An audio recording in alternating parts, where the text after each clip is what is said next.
I'll just record to my computer because I have it already started the recording, so I'll just continue.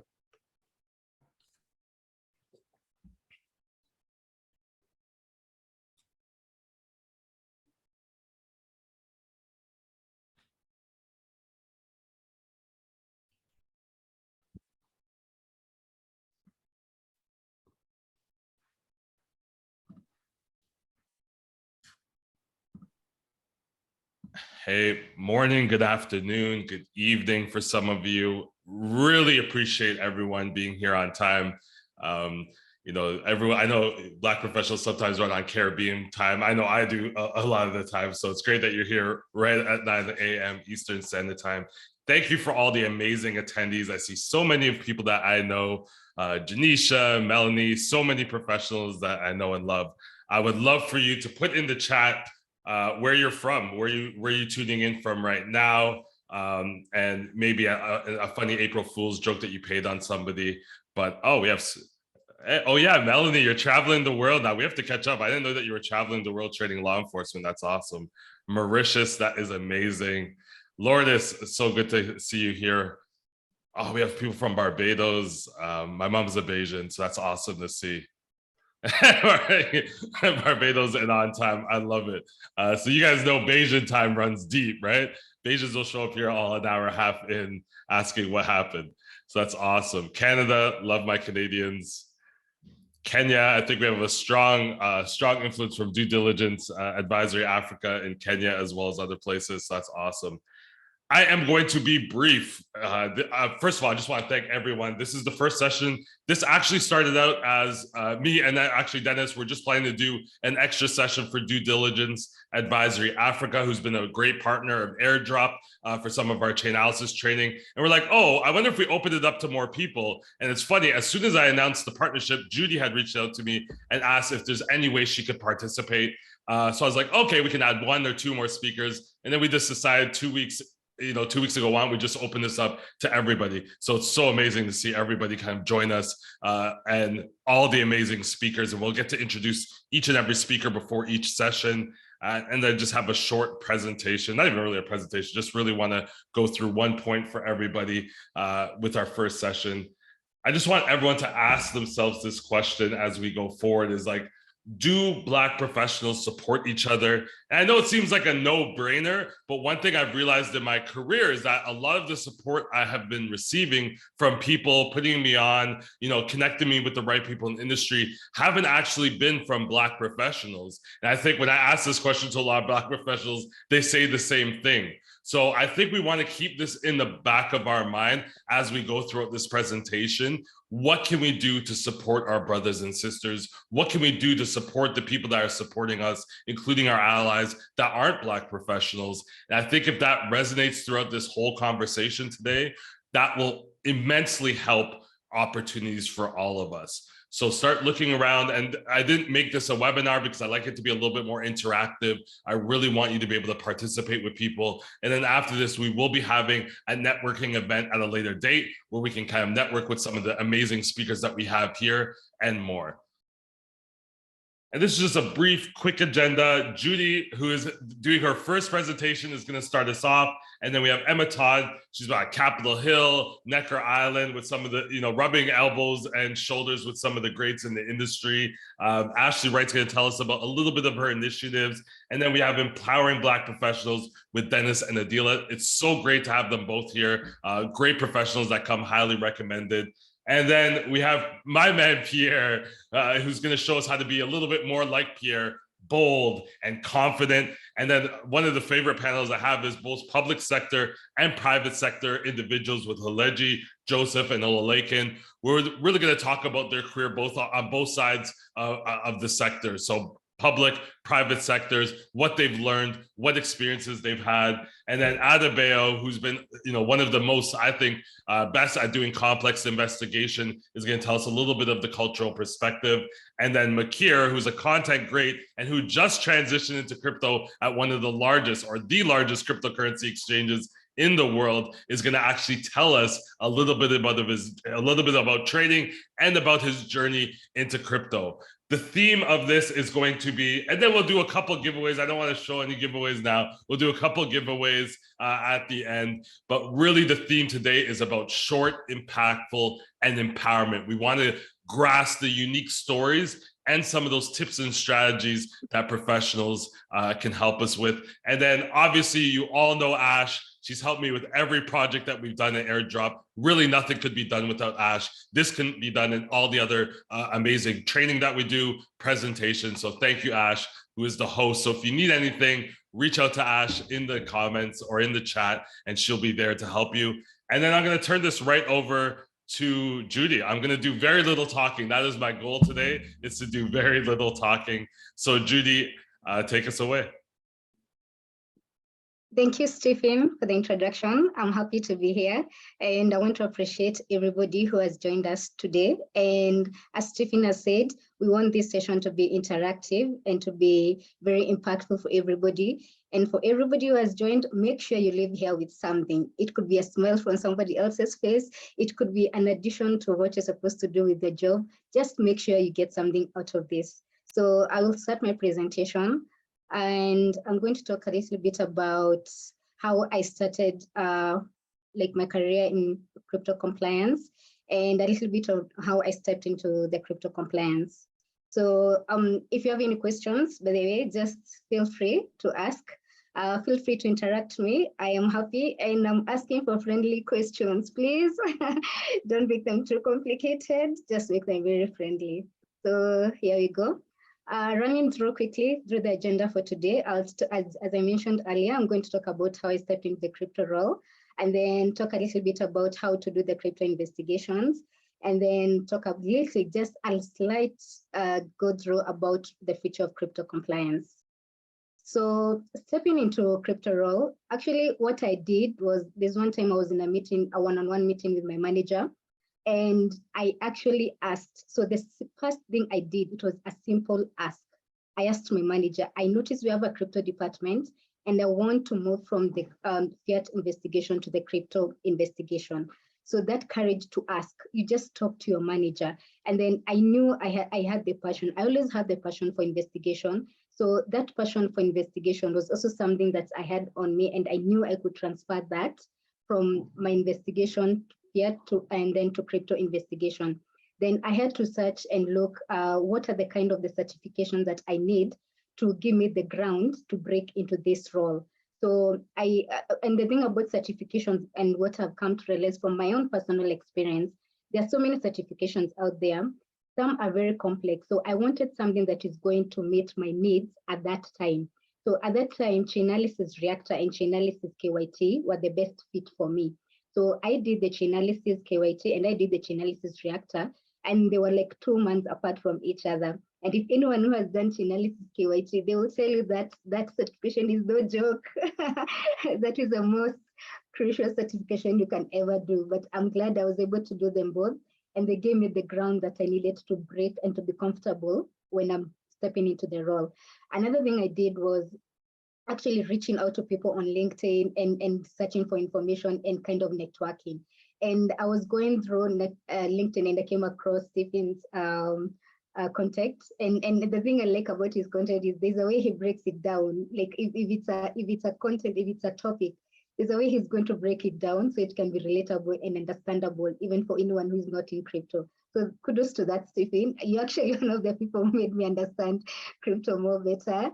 And then building onto business acumen skills. And what I mean by this is having an understanding of what crypto is, how crypto works, the blockchain and how it works, the trends, the industry trends, looking at different regulations in the different jurisdictions. For instance, in Africa, most of African jurisdictions, they really they have not made any cryptocurrency legal, but they have not said it's bad. They have only said it's bad. They have not said you cannot do it. So things like that, just being aware and being intentional on how you want to get the information. And another thing about the crypto space is most of the people who are creating this content, they're very approachable. You reach out to someone, they will always ask, you will always answer your question. If you don't understand anything, always ask. And a big part of me was I always ask questions. I'm not afraid of looking stupid. You may look stupid at one point, and then, oh well, you look stupid, but at least you've learned something. And another thing I did while at work was actually I would try and create some meetings with my managers and my team leads. And then I would present, like, if I'm stuck in an investigation, I would present that. I would say, well, I started this investigation, but I got stuck here. And then they would lead me on. Like, they're very, very accommodative and very, very patient with me when I was trying to understand. And well, did I make a lot of mistakes? I am not afraid of committing to that. I did make a lot of mistakes, but I learned from those mistakes. And when you learn from mistakes, the one thing that it really teaches you is with those mistakes, you're able to improve and you're able to enhance your reports, you're able to enhance your career. And then another thing that I was able to take on when I was stepping into this role was taking feedback positively. Now, one thing I have really come to realize, not only in crypto, but also in all other roles that I've had to work in, is accepting feedback and taking feedback as constructive feedback. So now when you take that approach, it means that you're able to be accountable of your mistakes, and you're able to know that I did not get this one this time, but next time I've at least gotten the few steps that are going to improve, and I'm going to work on the next time. So it's all about being intentional and being willing to learn, and willing to accept correction, and willing to share your knowledge. Because sometimes I could also do a little bit of training. So when I started gaining momentum in the role, I would ask my manager, can I do training for this person? Can I do training for this other team? So with that training, then you're able to actually even gain more courage and gain more knowledge on it. So my whole point and my whole point in moving into the crypto investigation role was actually putting myself out there, grounding myself, being intentional with what I want to get, and even giving myself a chance, because if you don't give yourself a chance, no one else is going to take a chance on you. So and as Black people, like, sometimes we tend to hide behind our closets. We don't want to move on. We are too afraid sometimes.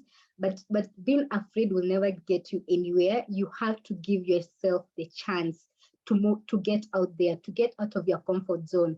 Network, come to these events like this one today. Learn, go for webinars, register for all those webinars, go on podcasts, listen to podcasts. I mean, go on YouTube. There's so much information out there.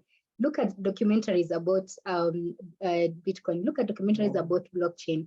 The recent collapses on FTX. Read along those ones.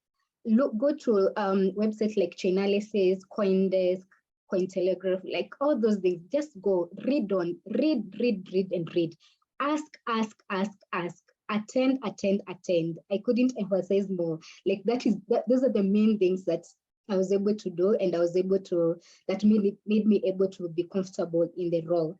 And as I move forward, I'll always have questions. That's one thing I'm always going to build on, and I'm not afraid to just ask more questions and to just learn from other people as well. So if you have any question in regards to this, I hope I've answered some questions in along, or I'll answer more questions as we go forth. But my main message from this today, I just want everybody to know, you have to get yourself out there. You have to be willing to learn, and you have to take a chance on yourself so that somebody else can take a chance on you. No other shortcut on that one. So I'll move on to conducting crypto investigations.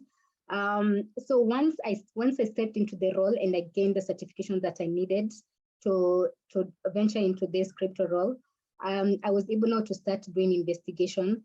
And the thing with investigation, just like the fiat investigation, you need to understand what is the source of this investigation, what has triggered this investigation. So some of the areas, it could be your in-house transaction monitoring tool, or maybe a third party has lodged a complaint against your customer, or maybe like there's an query from a regulator.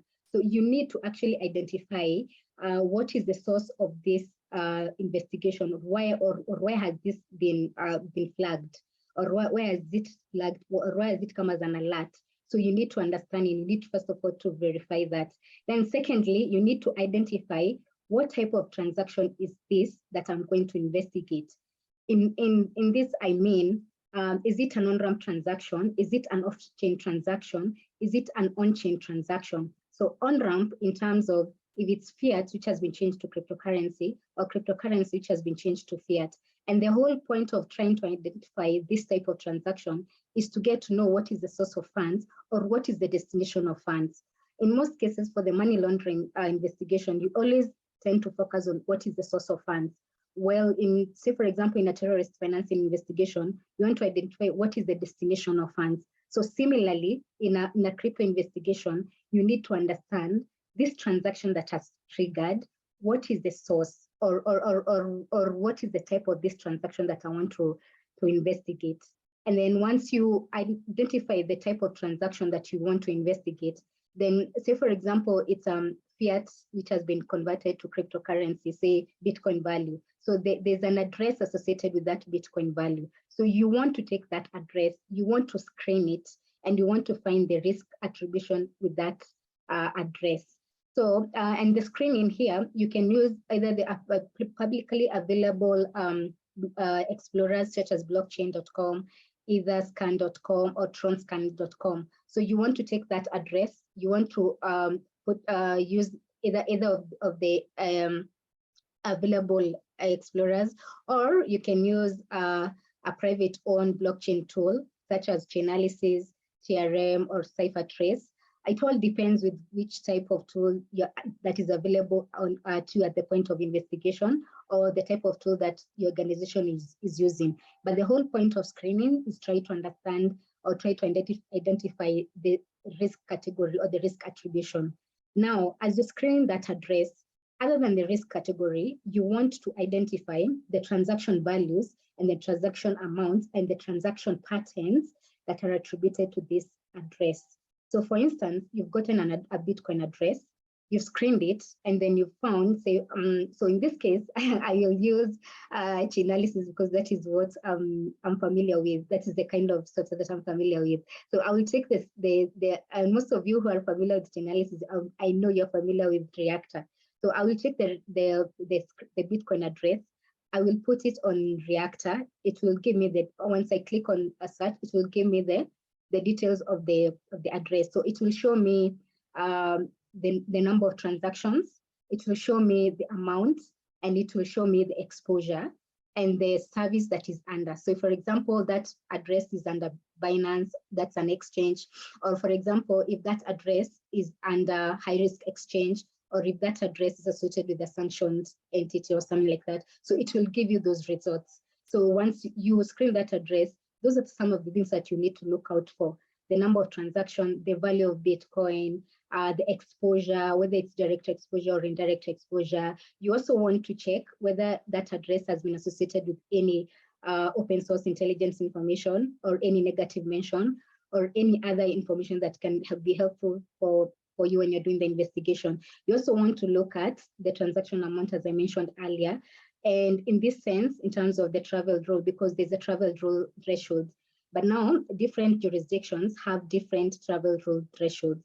For instance, the US, their threshold is $3,000. For Singapore, their threshold is 1,500 Singapore dollars.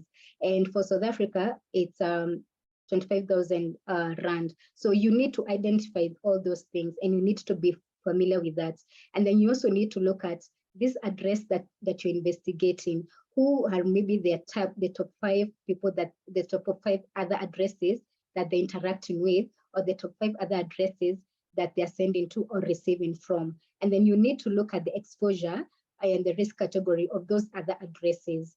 All this informs your investigation. It helps you come up with a meaningful investigation. And then once you identify all those attributions, then you want to put all that in a graph. Well, when you're investigating in crypto, I always have this thing we call graph hygiene. Now, graph hygiene means you get to show the flow of funds, what is being received in this address and what is going out of this address. You need to label it so well so that the person who is really looking at it can be able to say, clearly, that's a very good investigation that has been done. So some of those are the things that informs part of the investigation. And then after you have the graph and after you have screened the address, you want to step further and look at the point of onboarding, because most of exchanges have KYC procedures in them. They do KYC. So you want to look at this address associated to this individual at the point of onboarding. What did this individual say they were doing? So you need to look at it's like trying to match what you've seen, the behavior you've seen on-chain or off-chain versus what was given at the point of onboarding versus what you are seeing on the transaction activity. And then you want to go a step further and look at the IP addresses. Now, most of these investigations we do, they're online. So online, you need to look at the activity based on IP addresses. Where are the IP addresses pinging from? Are the individuals trying to hide their true location? Those are some of the things that you need to look out for. And then finally, you come and do the reports. Now, I can't say that there's any standard way of doing a report or an acceptable template for investigation for report writing in crypto. All I can say is that when you're doing that report, you need to come up with a meaningful report, a report that is when we interpret whatever you've seen or whatever you've done, it's all about making this report readable and easy to read for everybody and concise. Bearing in mind, yes, you're the experts in this investigation.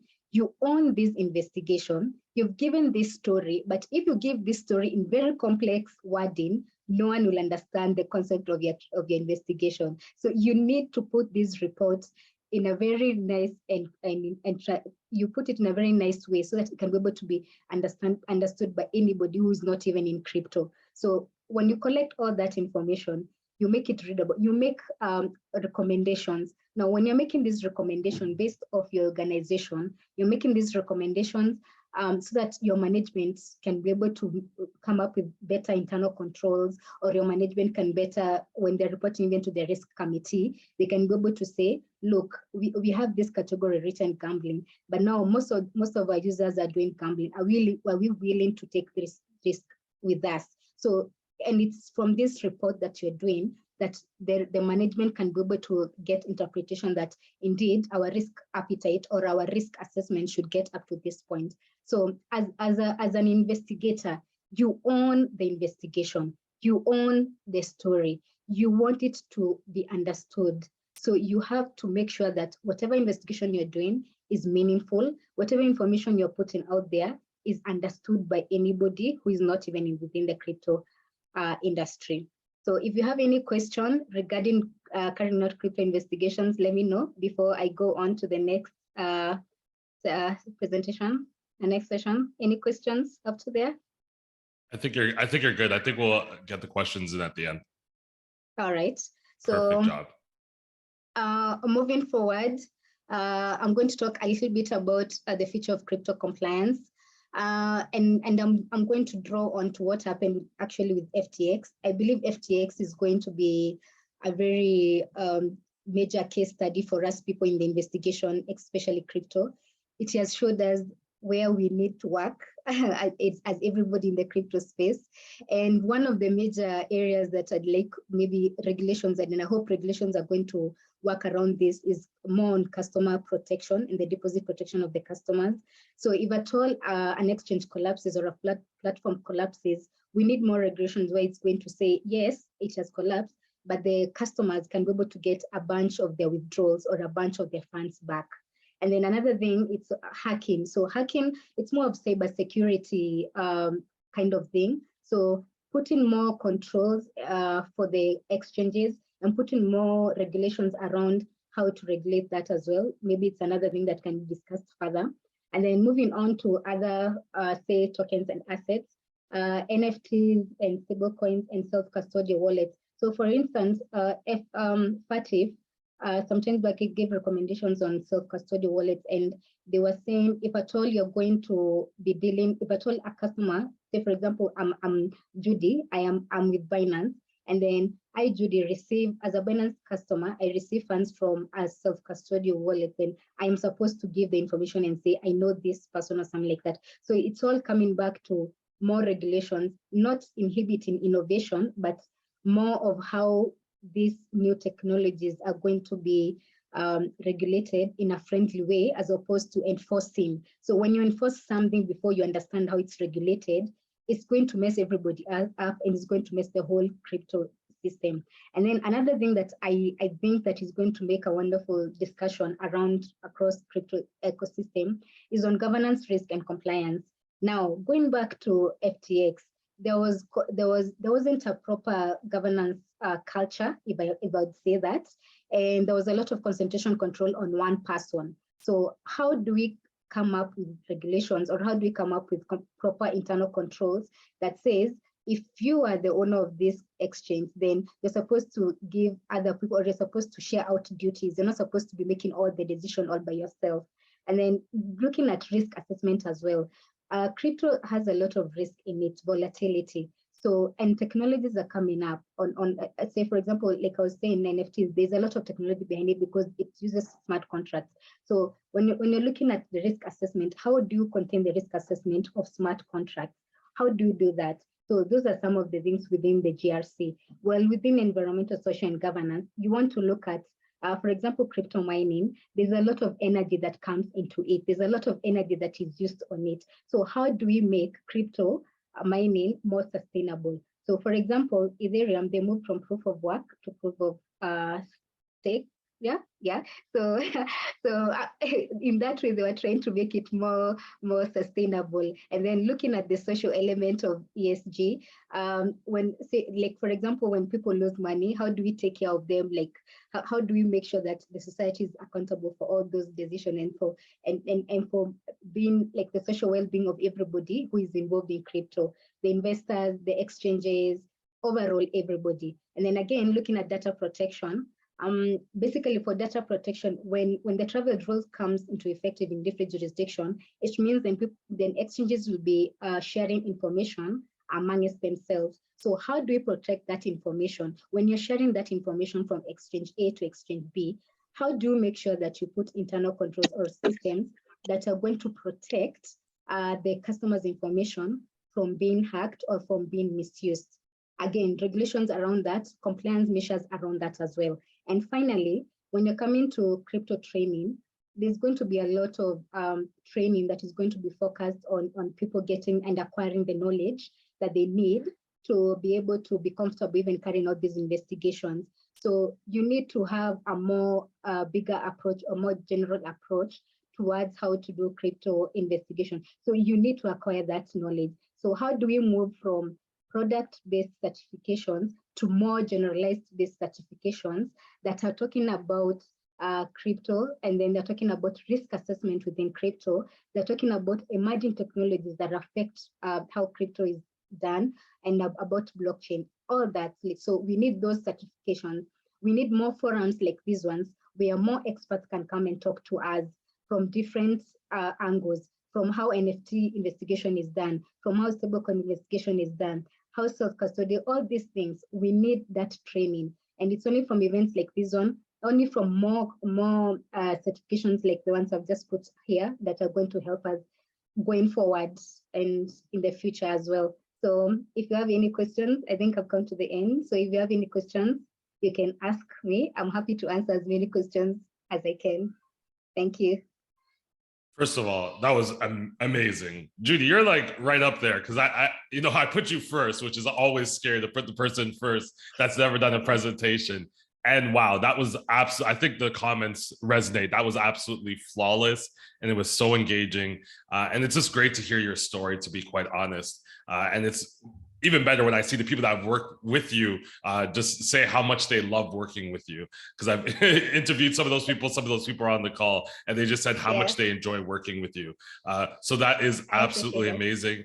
If there's anyone, if we're going to move it hard today, so if there's a question, feel free to pop it in the chat. Ash will get to those questions. If you have anything right now that you want to ask, I want to ask, like, how was the transition from traditional to crypto? Was it a huge learning curve? Because I think that's what most people are scared of, is like, it seems better, but like that learning curve is always pretty steep. If you had to rate it out of 1 out of 10, with 10 being a very steep learning curve, how was it for you? I'd say it was more like a 9, because I really the one thing that really stood out for me is because the passion and that's the transferable skills, like I mentioned earlier.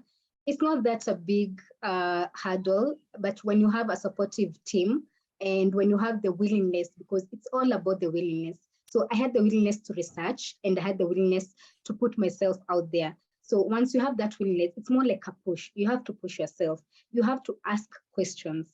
And you, like for me, I just had to ask a lot of questions. I had to admit, to have accountable of the mistakes that I was making along the way.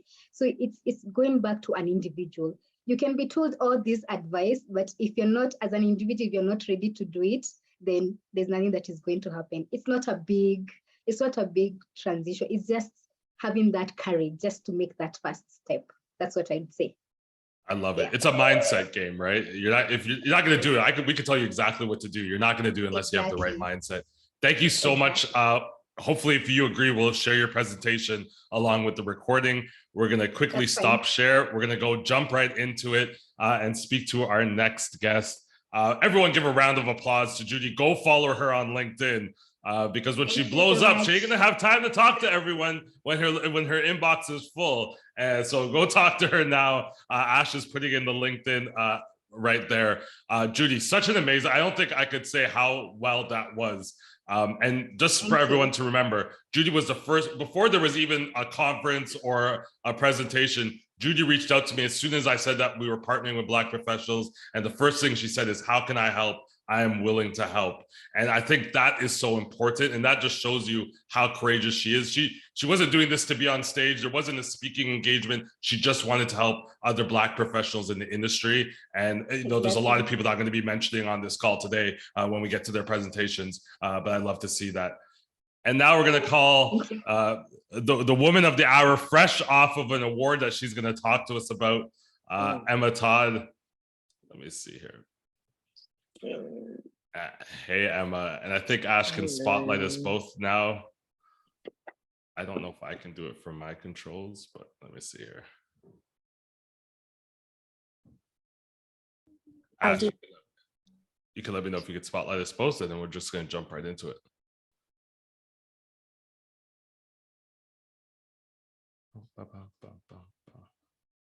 Awesome. Let me see. Awesome.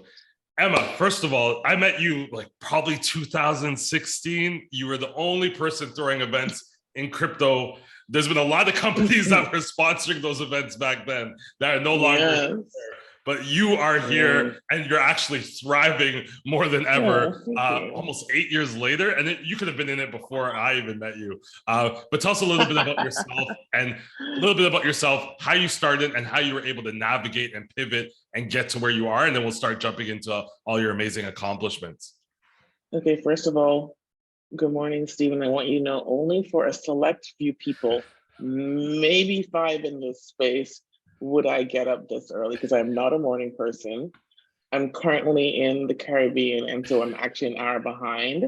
And for you, buddy, I got up, I put on makeup. And you were on time. And I was on time. I couldn't get the contacts in. My contacts are like, oh, hell no. But I'm here. So only for you, You, Amber, Rodney, David. I can't even think of another person. That's it. I appreciate it. We thank you so much. It's hard to get you celebrities. Oh my gosh, it was just, I'm always working, so I've only had like 3 hours sleep. So, I got started. I was originally in banking. I did banking right out of university. Loved it. Did it for quite a few years, like about 15 years, and then I was like, something.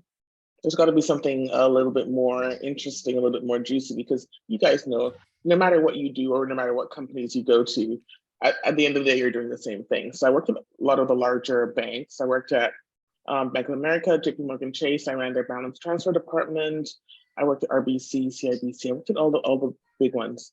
And then it was Amber's birthday, Amber Scott, and I went to her party and I was like, Amber, I want to get into fintech. And she's like, well, what about Bitcoin? I'm like, I don't know what you're talking about. And she's like, what about blockchain? I'm like, it's still Greek, Amber, still Greek. And she's like, well, I'm having a conference with Michael Parkland, who was the head of, or the CTO of Shapeshift. And I was like, okay, I'll go. And I went. And all these great people were speaking, including Andres Antonopoulos, a lot of people who are at the top of their game right now, they were all speaking there. And I was like, I love this. I really, really fell in love with crypto. And so I did something I tell all my clients not to do. I built the car while driving it. I just dived right in. I like left since it started full time. I don't have anybody in my family who's an entrepreneur. I come from a long line of people who are like a long line of engineers, right? And I just figured it out while I was doing it. It was 2016. And one of the things I figured out was that I obviously didn't know very much. It's kind of like drinking. I equate it to drinking like from like Niagara Falls, not even like a fire hose, like from Niagara Falls. And at that time, everybody was still new and figuring things out. And we had little, they started little meetups at Mars, the innovation hub in Toronto. And they suddenly got bigger. And that's where I think I met you. And it was absolutely amazing because every 3 months people would fly in. People started flying in from New York, flying in from California to come to our conference. They ended up being conferences after a while. And we had started to have the CBC there and BNN News. They were coming to cover it. And then eventually we got a letter from the fire marshal. He was like, yeah, they were like, no, you've got 200 people in this space. We are seriously concerned. I think this is going to be the last time you have it here. You guys need to move. And so we were like, oh. And so we moved to the Sheraton Center on Queen. That's right. That's where I first saw you. So before that, we were at Mars. And then they kicked us out and went to Sheraton. And so every 3 months, we're having these massive conferences that were originally meetups, and everybody was there. Like everybody showed up. So I was at the time, I have a picture, I think I showed it to you, Steve, of me at Mars. There were 500 people there. There were 495 men and 5 women.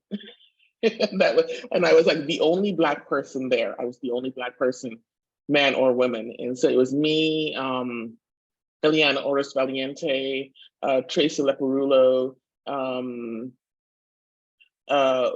Christy Harkin, and Hillary Carter. She works at Linux Foundation. And it was like the 5 of us, and we were the only women. And so I've got a picture of all of us just kind of like, hey. And that's how people got to know me, because they would be like, someone doesn't belong. And I was always wearing red and something to stand out. And they would come over and ask me questions. And then I got to be a little bit more well-known, and here I am today. That's awesome. I was just putting a question in the chat, like when you go to the conference, does anyone else like look to see if there's any other Black professionals, especially like when you get into crypto, there's so few of us. I always like to see, is there another brother or sister in the crowd that, I could go talk to. But Emma, like you just won an award. You've won lots of awards, being one of the most influential people, not Black people, one of the most influential people in blockchain in the Toronto ecosystem. How did you manage to network with so many people? Because I think this is all a people game, right? You're a great person, you're adding value to people, they're connecting you with other great people. But for a lot of people, especially people that are shy, Black professionals, they don't see anyone that's like them or representing them. How did you manage to be able to navigate this space and then not only navigate it, but then bring the diversity with you as you grew in the space? Okay, so if you are, I wish I could do a little poll here, like people who are shy versus people who are outgoing. Honestly, sometimes you just got to put yourself out there. And I know it really sucks to say that, but you just kind of do. Now, I'm a little bit more of an outgoing person, but I found as I became an entrepreneur and I didn't have a team around me, and it was just me, and now I have a smaller team, my own team. Sometimes you just want to stay at home. You're just like, I don't want to go out there and be out there, but you kind of have to force yourself, right? Because if you're an entrepreneur, you need clients, and so you need to be out there where the clients are. So I just went to conferences in the beginning, and the ones where I knew my clients were, and then I had my goals. I would pick up at least 2 clients at each conference, right? And then you kind of go from there.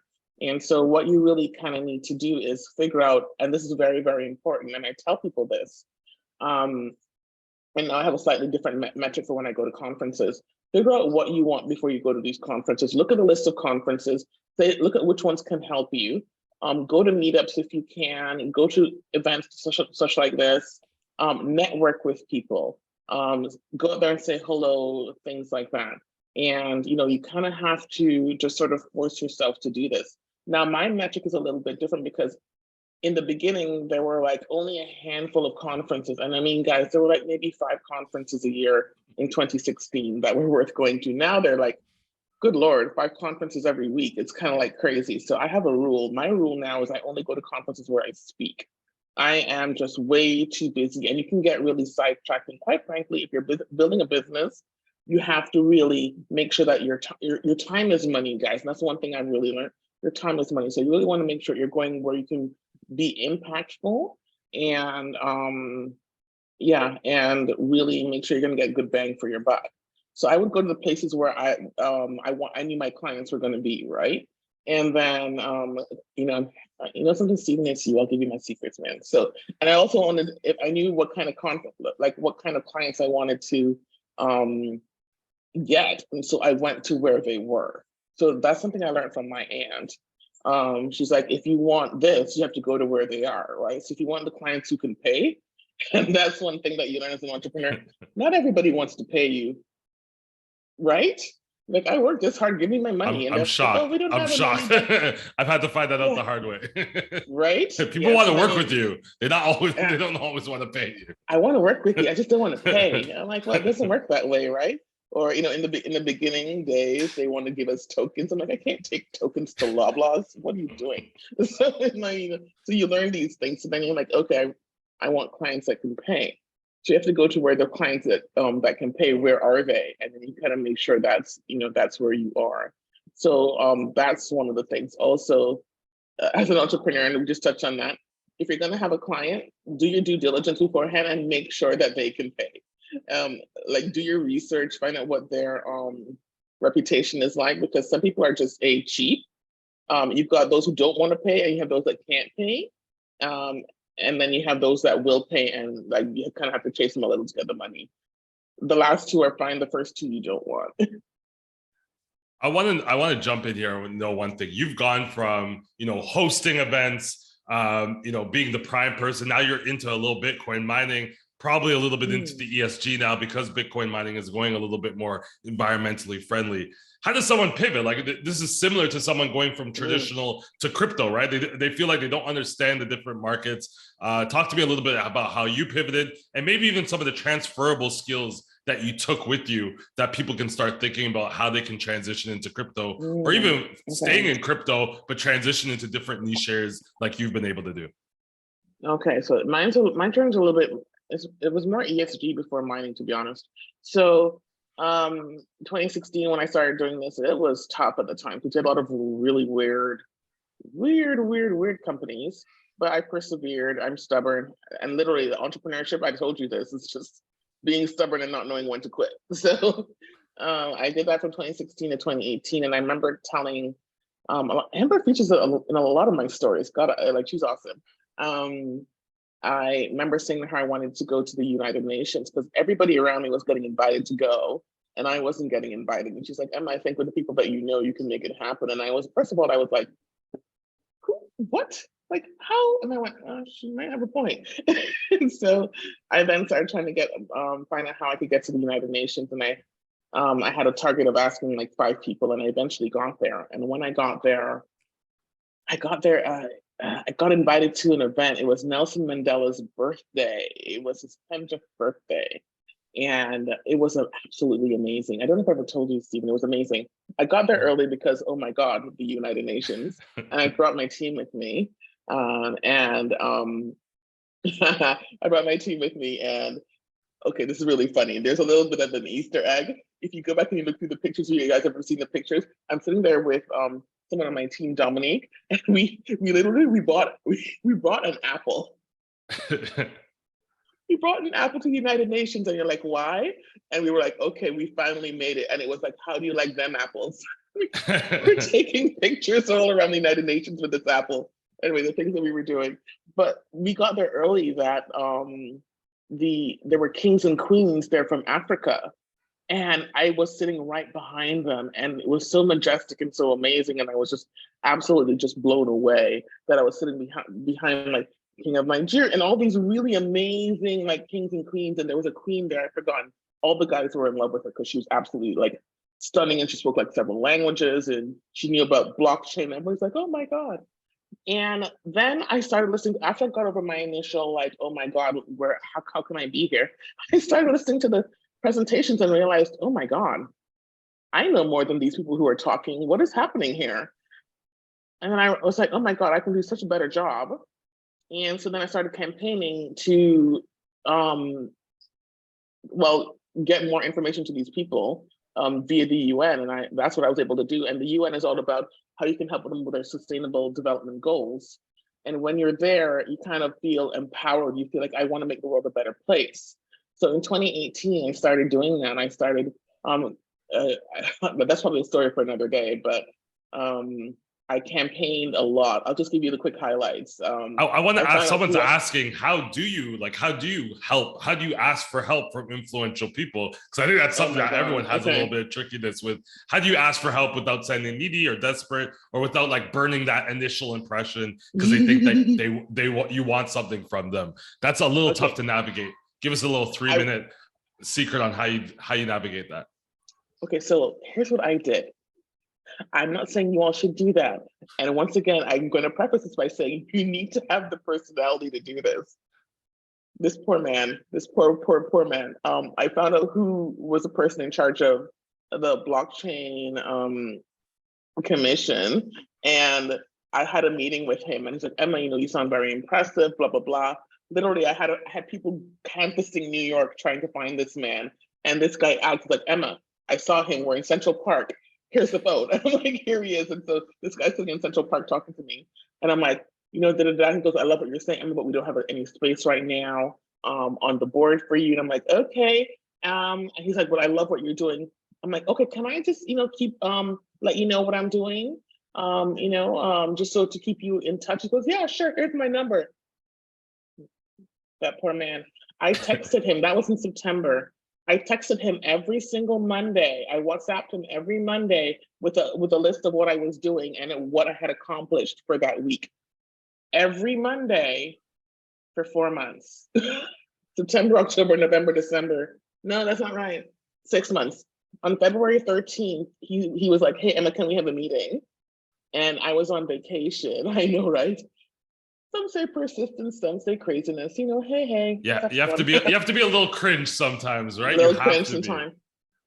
And he was like, Emma, I love what you're doing. I love your persistence. Poor guy. He goes, do you want to be on this committee? Here's what we're doing with ESG. And I was like, thank you, absolutely amazed. I will totally love to be there. And then we had a meeting, and after the first meeting, it was apparent to everybody that I knew so much. He then messaged me back and said, hey, Emma, can you talk? And I was like, yeah. And he said, do you want to be co-chair? Done, boom. So that was 2019.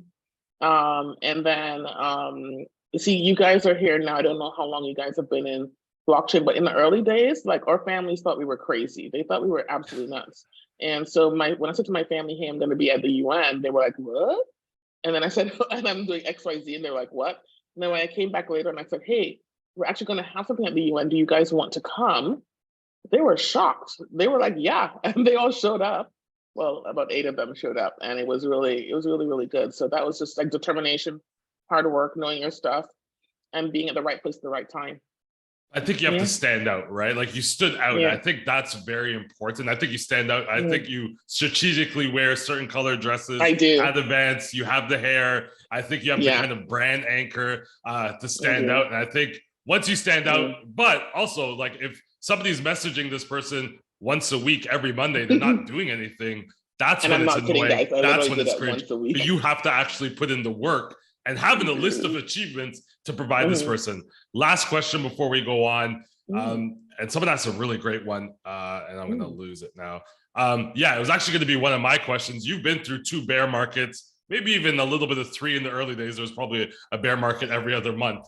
But how do you deal with these rough times? We're in one right now. How do you position not only your business, but how do you stay active and stay in the space where people are coming and going? It's like almost a turnstile, right? People are excited, they want to meet you, and then they're on to AI next month. How do you kind of stay grounded, provide value, but also don't get too down when it's a down market?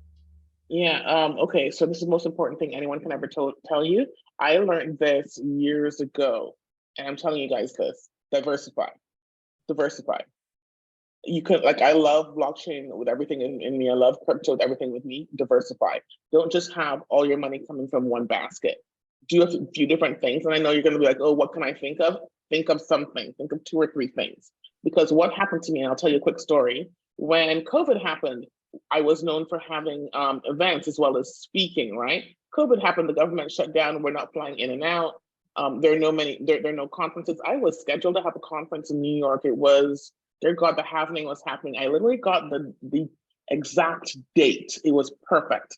I was having a conference in New York City. I was known for my mining stuff. I had the first mining conference in the world. Now they have them every other month. I had booked out, good Lord, this really famous steakhouse in New York. Do you know how much that deposit cost? I had prepaid for the conference place, and it was really nice. It was by Times Square. It was Chef de Resistance. It was perfect. I lost $100,000 in the month of May. I had to pick myself up off the floor May 2020 because I was like, oh my God, all my money's gone. No one, you can't get anybody on the phone to get any kind of like refunds. Nothing's happening. And then, but luckily, I still had my consulting. People were like, okay, can you help me with this? Can you help me with that? People were asking me to help them buy mining equipment. So even though I had lost, and I mean, that's a lot of money, people. In May 2020, I had everything else. So I was still able to I was still able to, like, you know, pay my mortgage. I was able to pay my employees. I was still able to do stuff. So that is probably the biggest example I can give you guys, because you guys remember the pandemic, right? So always make sure you have more than one stream of income. Figure out what it is. It doesn't have to be a lot, but it has to be something. That way, if you lose one, you're like, okay, this is unfortunate, but I will still be okay. I love that advice. And people are putting your name in the chat. They're saying that you're one of the best people to volunteer with. So we're I think Ash could put in your LinkedIn. Although I don't know, are you on LinkedIn a lot? I think you're on me. I am. I love LinkedIn. Awesome. I do. Awesome. So people can reach out to you if they actually truly want to volunteer. Not reach out to Emma and say, how can I help? You know what you can do to help. She just explained all her businesses. She just explained exactly what she does. You can reach out to her with a plan. You can reach out with a plan of how you can collaborate with Emma and maybe help her lead or work with their team, because I don't think there's a person that Emma doesn't know in this industry. And more importantly, there's not a person that doesn't know who Emma is. And yes, be persistent. They're still laughing at me, Stephen. Yeah, just be yourself. That's another thing I want to tell you guys. Just be yourself. People like it when you're authentic. I'm authentic, for better or for worse.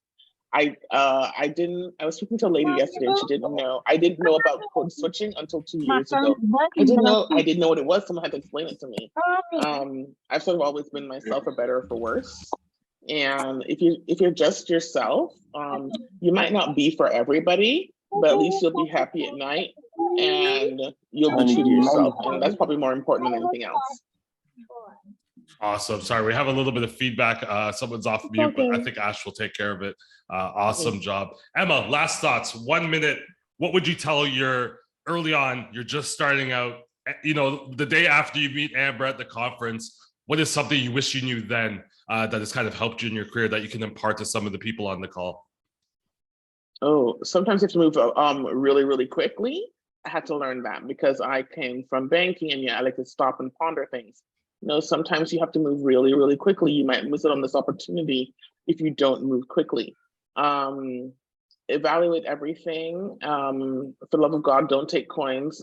just take cash. Just take cash. Not everybody is your friend. Keep doing your research. And everything's going to be okay. Everything's going to be okay. I hear the Bob Marley starting to play outro us. I'm in Jamaica. Just outro us right now. Emma, thank you so much for joining us from Jamaica and just exciting the crowd. And I think you make up some good points. Like, you have to be a little bit persistent. You have to do some things that are going to get people's attention. but you also have to back it up with the work. You can't just bother people and say, hey, do you have this opportunity? You have to show them how you're contributing to the industry time and time again. Everybody reach out to Emma Todd.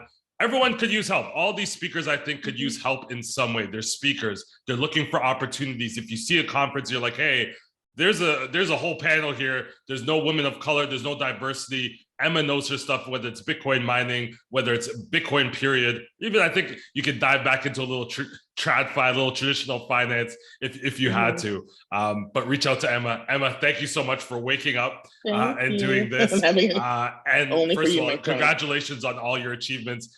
People are asking about Necker Island, and maybe if we have a little bit of time, you can share some video on LinkedIn about your experience there, because it looked amazing. That is absolutely awesome. Yeah, there's a video on Necker Island. There's not a lot I can share, but there's a video. What happens on Necker Island stays on Necker Island. I get you. Pretty much, yeah. Just the conference, like the conversations with. Yeah, I learned a lot. It was insane. Anyway. And you're at Satoshi Roundtable. We have a couple more seconds. You're at the Satoshi Roundtable. Give us like 30 seconds. What was the Satoshi Roundtable like in Dubai? We saw the best of the best in the industry there. Yeah, give us a little summary of that. I couldn't post very much about that. That one was really amazing. It's different to be in the room with the people who are actually making the decisions. And Satoshi Roundtable is I think I can speak a little bit more about it now. It's all the top people in crypto all around the world. So it's a fairly expensive conference. You have to be invited to it or recommended. And it is absolutely amazing. And everybody was there. CZ was there, everybody. And we had it was in Dubai. And you have the Minister of Innovation, you have members of the royal family, you have all these really influential people that are there. And they're the ones that are making the decisions. They're telling you about things and trends that are happening that they're observing, and you're hearing about things before they actually happen. So they're like, we're observing this, but we're not quite sure what's happening. And then so when you hear people say that, you start paying attention to trends too, and you're like, oh, I think this is going to happen there. So you kind of helps to give you a little bit of a snapshot about what you think might happen about 3 or 4 months down the road, and that is very invaluable. And you learn how people think. And then you learn about charts and things like that. So it's like it was 5 days, 5 days, and you're going to different, like everyone's having different talks, and it's very, very knowledgeable. It was really, really good. Yeah, I have to be very careful what I can say, but it was really good. Yeah. Thank you so much, Emma. And I think you kind of reinforced one of the points. Sometimes you got to pay to play with be in the same room with other people. You're not always going to get there just on your own merits. You have to pay to be in the room on these people, but it's an investment into your, it's an investment. Yeah, I heard the investment. I'm like, unless they're giving me back some 99% of that in some gold token, I'll take tokens as long as I can cash them in. Thank you so much, Emma. Thank you much. Emma, if you could go to the chat, there's a few questions in there for you if you have time to kind of maybe answer a few of those questions. And we're going to have Ash bring up Ashley Wright. Once again, thanks, Emma, for waking up. And the chat loves you right now. Oh, thank you, guys. Yeah, I'll spend a couple minutes answering these questions before I go back to bed. I'm not going to kid you. I have 3 hours sleep. I was talking to China, but thank you, guys. Thanks so much. And we're going to bring up Ashley Wright. Ashley, you're actually going to do a quick presentation. I kind of jump off. I met Ashley just through her engagement, amazing initiatives that she has all around the industry. But that's what she's here for, to talk about the initiatives she's working on and to tell us a little bit about what she sees in the industry as somebody that's self-taught on cryptocurrency. So for all the certifications I talk about, for all the courses that you can do, I think one of Ashley's best points is just like doing a lot of it yourself and getting used to the technology. Ashley, Ash is going to take me off camera, and feel free to steal the show and share your presentation if you have one, or just talk to us. Yeah, definitely. Super excited. Hello, everyone. Good morning. I am so pumped. And oh my goodness, that conversation with Emma was amazing. And she's doing so many amazing things. Please go check her out, as well as all the amazing speakers. And Stephen, thank you so much for all the amazing work that you do. I think this call is so important. So just drop some $signs in the chat if you're enjoying today's conversation, because I know that I am. But yes, of course, I'm here to talk about diversity initiatives within Web3. And I always feel like diversity is such an important topic within this space, especially because, the idea and concept of decentralization and blockchain is really that it's open to everyone, right? And so I'm excited to dive in and kind of share some of those exciting initiatives that are available to all of us. A bit of a backstory for those that are hearing my voice for the very first time. My name is Ashley Wright. Educational background was in marketing and human resources, and then spent some time actually working for one of the largest banks here in Canada for some time. And then during that journey, believe it or not, I think it was 2016 is when I first heard of Bitcoin. And I was literally at home one day and overheard my parents talking about Bitcoin and digital currency. And like I said, back in 2016, no one was really talking about this much. So I kind of thought they were crazy at first, but nonetheless, made my first investment, got really excited, started off investing, then trading, and then learning more about the different blockchain applications, and got really, really, really excited about it. And it was really then that I decided to, combine my passion for this space with what I personally believe is my purpose, which is to help people. And so decided to become an educator. And that's when I launched the Crypto Strategy Academy, really just focused on onboarding people into this space. And then later on, launched the Crypto Strategy Workbook for Youth, of course, because I realized youth are so excited as well when it comes to NFTs and cryptocurrency as well. And then a little bit after, I also launched Crypto Babes, which is a really great global community for women. Excited to learn about crypto. And then later on as well, more recently, I should say, Blacks on Blockchain also. But I'll kind of go to the next slide so you guys can kind of see some of these different initiatives. So as I mentioned, being able to share that education. And one of the things that has me really excited, even as we were, as you're listening from all these amazing individuals and leaders on this call, is we are really setting the path, right, for all the other individuals that want to be able to get into this space, right? And so it's up to us essentially to provide the resources and provide the knowledge, especially for that experience of going through some of these bear markets and so forth. So one of the initiatives that I'm really excited about is Crypto Babes, right?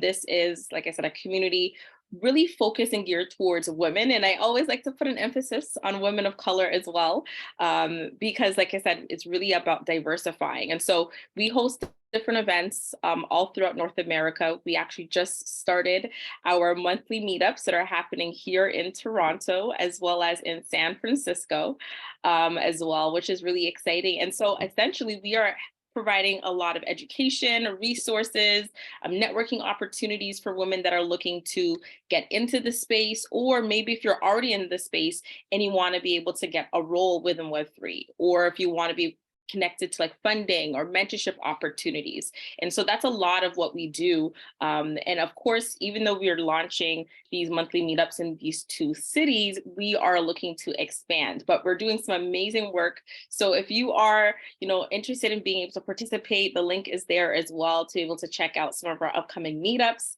And of course, it's super friendly, super welcoming. We have a lot of times, even though it's geared towards women, of course, our male allies are more than welcome. We have women that want to bring their husbands, and we're like, sure, they can come. So we want to make it very inclusive at the same time, which is really cool. But one of the initiatives I am so pumped, one of the initiatives I'm so pumped about, and this is a very, very, very new initiative, is called Blacks on Blockchain. And this is specifically geared towards the Black community. And, I've had the pleasure, and I'm sure a lot of the amazing leaders on this call can agree that we've spoken at a lot of conferences, participated in a lot of conversations. And at the end of the day, we're still one of the few only, Black individuals at the table or in the conversation, right? And so this is definitely an area that requires a lot of work that we have to do for sure.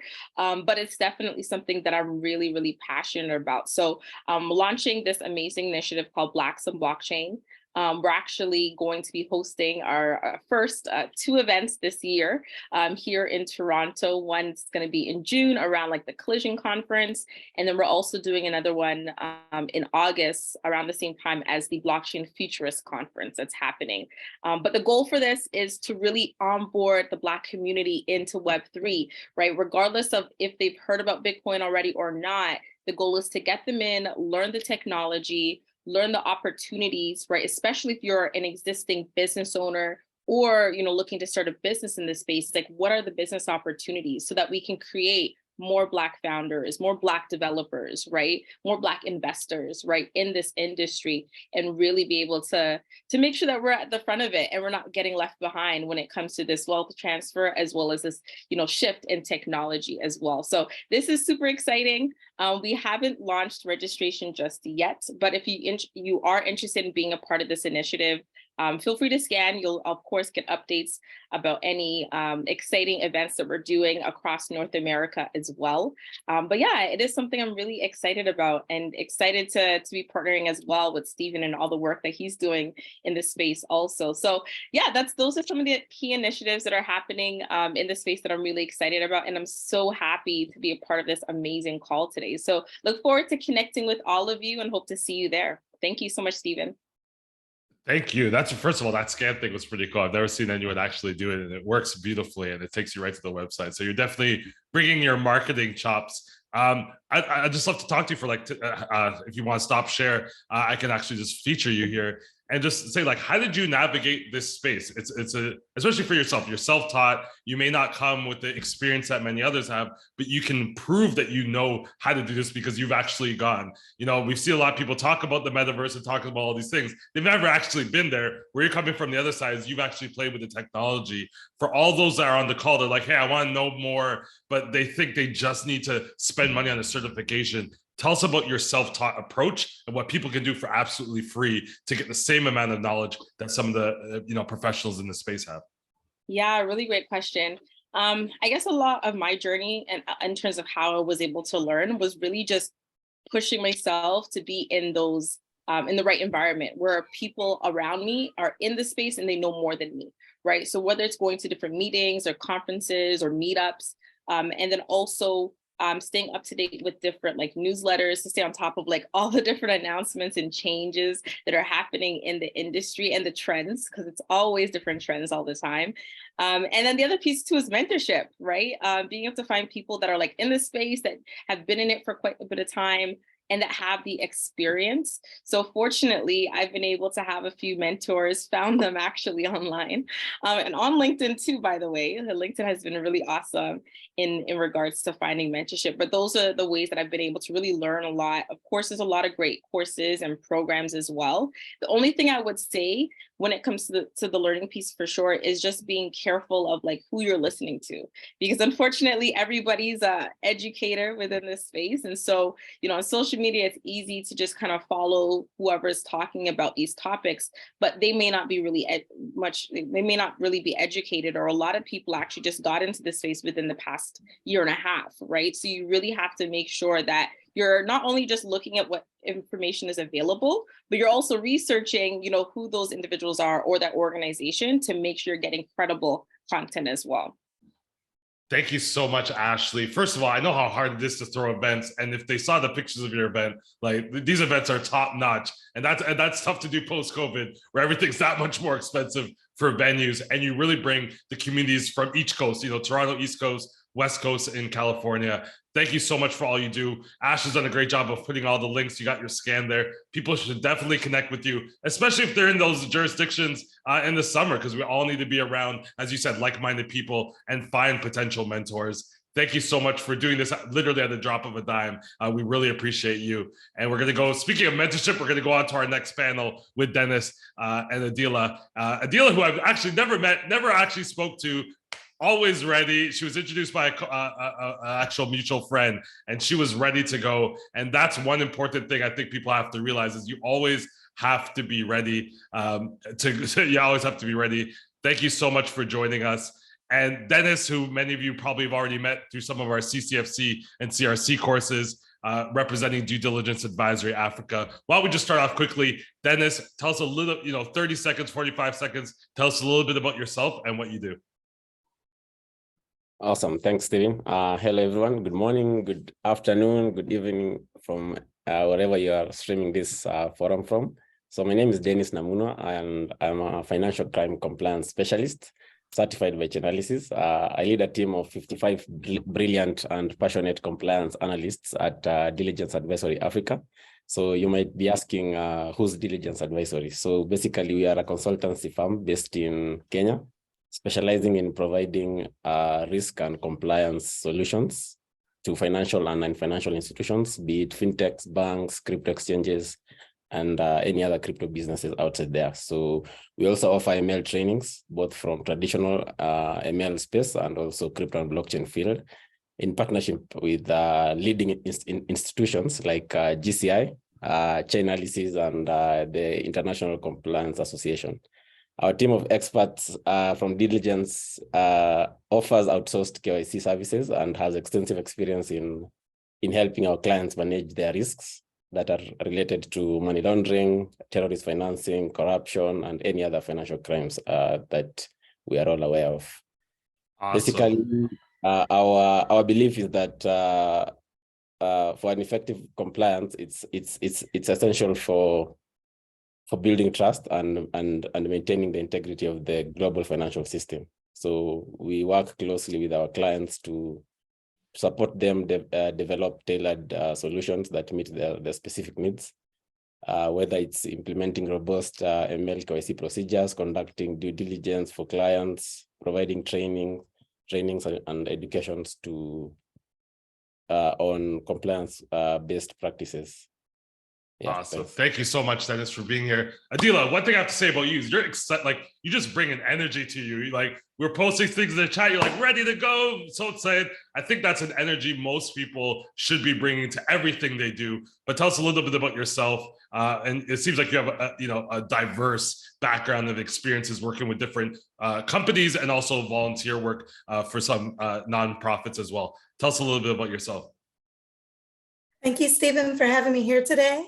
And thank everyone for attending today's discussion. So my name is Adwa Holloway, and I reside in the US, Dallas, Texas, to be exact. And I am a compliance executive with extensive experience in the financial service industry. I specialize in business practices utilizing Big Four strategy, along with helping C-level executives make better decisions. I am a crypto auditor and investigator. I am also a part of the big group, which is the Blockchain Intelligence Group of FinTech fighters. Essentially, my expertise include DeFi assets, enterprise management, and I'm overseeing currently as the CEO of DNA Legacy Blockchain Brokerage, the ability to develop the space and help companies cross over into this domain of blockchain industry.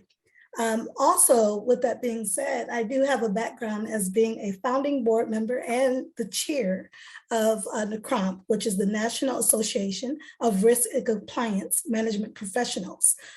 We have a long list actually of corporate members from FINRA to the SEC, and Walmart and Target, just to name a few. And also, with that being said, I am a community builder by trade. I would say that I'm very passionate about helping Black members of the communities and also our allies to understand the dynamics of our community as far as being Black professionals and help us integrate into the boardrooms that are making decisions for our respective organizations.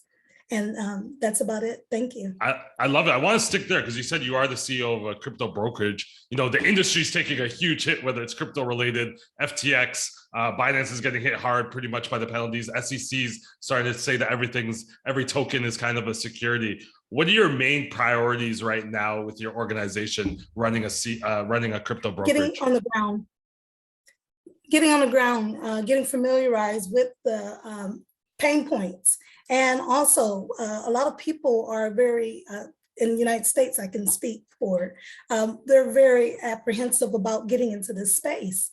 So basically, I've been going on speaking tours, knowledge transferring tours, coming from Deloitte. You know, I wanted, having that consulting background, I wanted to help businesses, the mom and pops of the world, to help them better understand the aging community that is coming out of that fiduciary financial institutions of fiat cash and bring them into this crypto space one moment at a time. So just basically educating people and helping people understand what the objectives are in this blockchain community. I love it. Dennis, I'm going to go to you. She's talking about education. One thing I realized about Due Diligence Advisory Africa is that you prioritize educating your professionals, but also not keeping them with your organization for very long. And I think that was, very commendable about you. Tell us a little bit about your thought process, about the consultants that work for you, and how much you focus on training, including your Monday meetings, which I've been lucky to be a part of. Sure, Stephen. So as a company, typically we have a well-defined methodology that includes, so this is particularly in approaching our analyst career paths. So we have a well-defined methodology that includes a clear communication channel, structured feedback mechanisms, and performance metrics. So this essentially helps us to ensure that our consultants understand the expectations of the company and are able to work effectively to meet the company's goals, and also while adhering to our key values, which are integrity and quality. So on integrity, as a company, we like to emphasize that adhering to ethical standards and transparency is at the core of our business, and honesty as well. So while offering outsourced services to our clients, we focus on those two aspects, integrity and quality. As of quality, we usually perform the necessary checks accurately, efficiently, and in compliance with the required standards and regulations out there. So touching on career paths and training, we often offer a clear progression plan that includes opportunities for advancement and professional development for our team. So this includes mentorship programs, leadership trainings, job rotations as well, within the various arms of compliance that we handle for our clients, ranging from customer due diligence to enhanced due diligence. So also additionally, we also provide performance feedback on a regular basis. These are regular evaluations to help our team identify areas where they can improve and work towards achieving their career goals. And at the same time, company deliverables are met at a satisfactory level. Touching on training, let me touch on training also. I think on training, we have partnered with various institutions around the globe, both touching on crypto and traditional ML space, as I mentioned on my intro. So in crypto, we have Chainalysis, and I'm confident to say that we have over 20 certified Chainalysis analysts on call right now, and happy to continue sharing the knowledge with the team.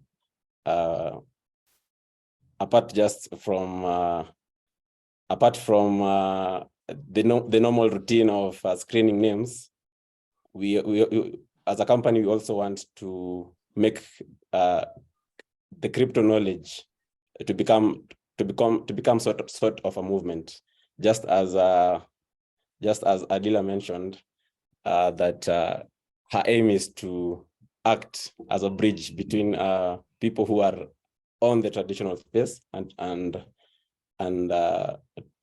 shift them onto the crypto compliance or the blockchain space. So when it comes to training, we have a well-defined strategy that includes a mix of formal and informal trainings. I think that's important. I want to interrupt you there because you're training people knowing that they're going to leave your organization, within a couple of years. Many companies don't want to train people that they want to stay within their organization for a long time. And I think one thing interacting with your team is that you think everybody does that, but I think your consulting is one of the few people. But I want to go to Adila. What could you have seen done when you started out as a Black woman in your profession? where could we be, where could you have been better supported, and where do you want to support others, especially because we have probably about 50%, if not more, Black women on this call right now. What could have been done to support you more, and what can you do now to support others? Bottom line is this: we have to be aware of our value and our brand. And I tell you this, Emma hit it right on the head earlier. See, when you're in a community of Black or Brown, we have a deficit of resources and the ability to be able to have that network like most other organizations do. So number one is getting with yourself and creating a personal brand that adds value to yourself when you walk in the room with the rest of these people that are your allies, okay? And then second, it would be making sure that you're networking with a purpose and creating the opportunities for yourself, like Judy mentioned earlier too, getting involved, being a reactor into different situations. Basically, once opportunity is provided, put yourself into the space. Do not wait for anybody to do that for you. You have to be a self-starter, you have to be an early riser. And that is something that I had to do my entire life. I'm not traditionally educated like everybody else, but I got to be in these spaces because I pushed myself, I educated myself, and I ensured that my value was there. And that's what I'll impart to everybody today. Ensure that you know your value, ensure that you understand your brand. Your brand is what creates you, your brand is what makes you. And at the end of the day, when you're not with a company anymore, or you're not behind a large network, you become your own personal brand. And that's it. You know, I preach personal brand all the time. So that's like music to I could listen to that all day. And I'm so glad someone in your position at the highest levels is also preaching. That's how you got there. And that's how you can impart the knowledge to other people. And I think everybody on these calls has a large personal brand. That's why they're on these sessions. Sorry, my son's trying to fight to get into the room right now. Dennis, you know, one thing we talk about brand is like due diligence carries a lot of weight. When one person does something within your organization, I see 10, 20, 30 people, including these calls, supporting their team. How do you instill that kind of culture where you're all supporting each other's growth, where there doesn't seem to be any ego or any like fight to climb to the top? How do you kind of nurture that kind of culture within your organization? Thanks, Stephen, for the question. I think it all boils down to our company values, which include sustainability, good people, quality, and integrity. So each and every analyst, when onboarded onto the company, we are all taken through the same, and we work together as a team to achieve the company's laid down objectives and to drive the company towards its set mission and vision. So with that in mind, firstly from onboarding, that kind of drive is instilled all through the analyst career, and they work believing that the company is not only about them, but also who we serve as a crypto compliance firm. So it all boils down to the company's onboarding process. Do the analysts understand what and where the company is heading? If yes, definitely each and everyone will work towards as a crucial set goal, and the company definitely will prosper. I love it. And sorry, my son's trying to show me an Easter. We have the Easter decorations coming out. So definitely, thanks so much, Dennis.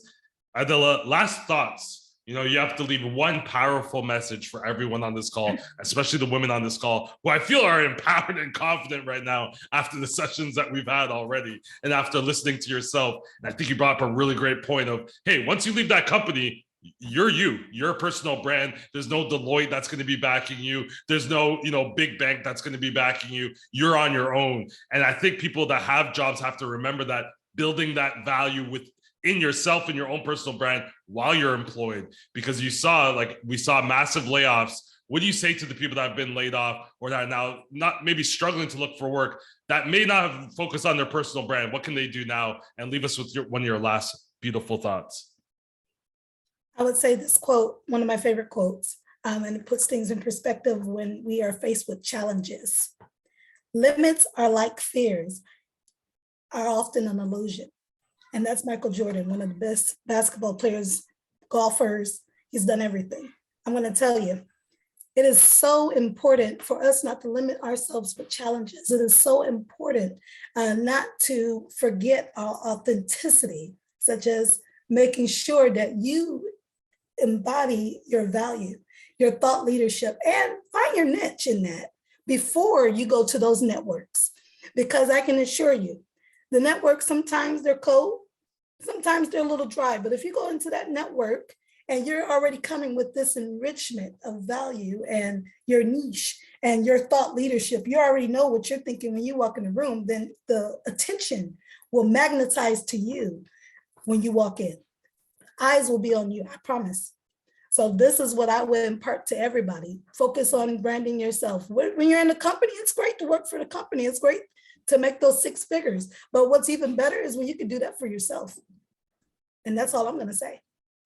I think we'll have to have another masterclass because people are like, hold on, 6 figures? I think we'll save that for another masterclass. But you talk the talk. You came into every conversation. You were excited to be there. You were thanking people that were helping out. It's so great. I love that. Dennis, why don't you leave us with your last thoughts before we go to our next presentation, which will even get us more hyper. Okay, I think I'll touch on what maybe interests me going forward in the Web3 space. Okay, from a compliance perspective, I think we have opportunities in DeFi, NFTs, and also smart contracts. As the Web3 ecosystem continues to evolve, I think new compliance challenges are likely to emerge. Just the way blockchain began, and now we have crypto and blockchain compliance. Same with the new Web3 arms, NFTs, DeFi, and smart contracts. So these challenges will essentially need to be addressed. And this will ensure integrity and stability on the Web3 space and definitely the whole ecosystem. I think on my previous catch-up session with Adila, she mentioned something to do with vast opportunities around the smart contracts, and I think it's definitely worth our research. Yeah. I love it. I love it. Get ahead of where the curve's going. It's great to get that foundational crypto knowledge. That's how I started out in AML. I was like, I'm not going to get 30 years experience like that. So what is the future of AML going to look like? And I just started at cryptocurrency. Obviously, you still need to get the traditional knowledge. Obviously, you're still those people that have 30 years experience are going to be able to bring over some really great transferable skills, but start where the future is going, whether that's AI or, as you said, NFTs or smart contracts. But I can tell you right now, smart contracts for the exploits, you and Adela make some great points. Thank you both. This was a powerful session. Dennis, thank you for being such a great partner. Adela, thank you for bringing that energy wherever you go 100% of the time. And you're right. It was all eyes on you. I knew I didn't have to talk to you. I didn't have to have a pre-meeting. I knew you're ready to go from day one. You're ready to go. Thank you so much to both of you. Thank you. Thank you.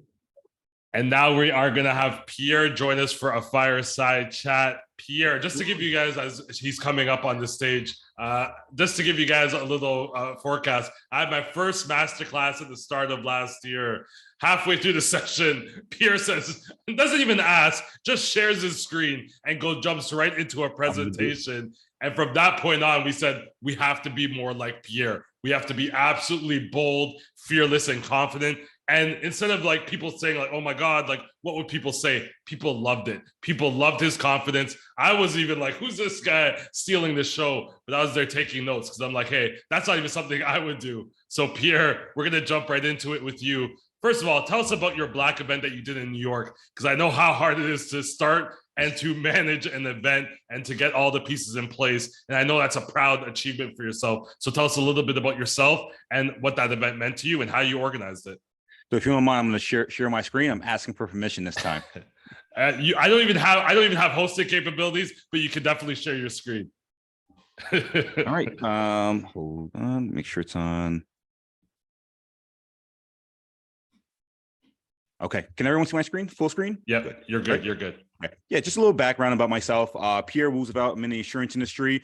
I've been in the insurance industry for a little bit over 7 years. Prior to that, I was in a all technology role, building out cloud-based infrastructure, cloud security, voice over IP, MPLS. I was in charge of expansion in the European markets and as well as the Central and South American markets. Just leveraging my fluency in 4 different languages. Pierre obviously speak French, Spanish, a little Portuguese, Italian, a little bit of Arabic, and also a little bit of Russian and English.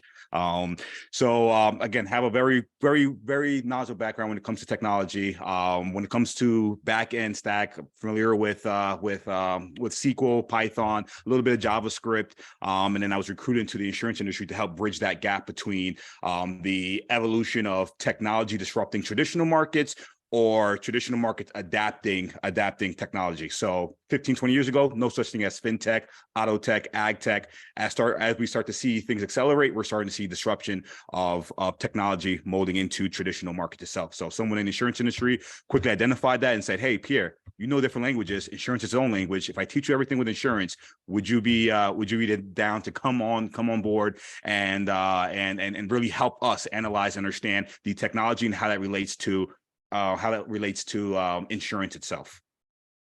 All right. Now the event itself, I'm going to I'll jump straight to the event because it was an amazing event.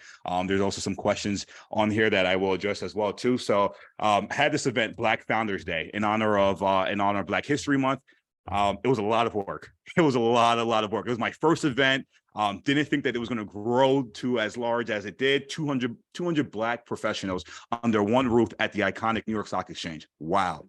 Just amazing. This initially started off with, I would say, supposed to be about 30 to 40 folks. I went through my budget just quick. So it was great. It was a learning experience. And one of the things I learned is that you create something great, our people will show up. I went to the New York Stock Exchange with the idea of the first week of January, already pressed against time. And I presented them to the idea of I already had trust because I did a lot of work. I showed my value to them without anything expected to be returned back to me. So that's where I built the trust with the New York Stock Exchange. Just again, being a person of value, just being out there, being bold, and not being afraid to just do a lot of volunteer work. Just saying, hey, what are some of the troubles that you're having? I'm happy to help. What are some of the dirty work that you don't want to do, that you don't want to get your hands dirty with? I'm ready to do it. What are some of the things, the extra hours that you don't want to work? What are those tasks? I'm here to help. So obviously doing that for the past 7 or 8 months prior to the event, it gave me the authority, gave me the confidence to say, hey, I want to do this event for my people. I want all of us to show up, be united under one roof.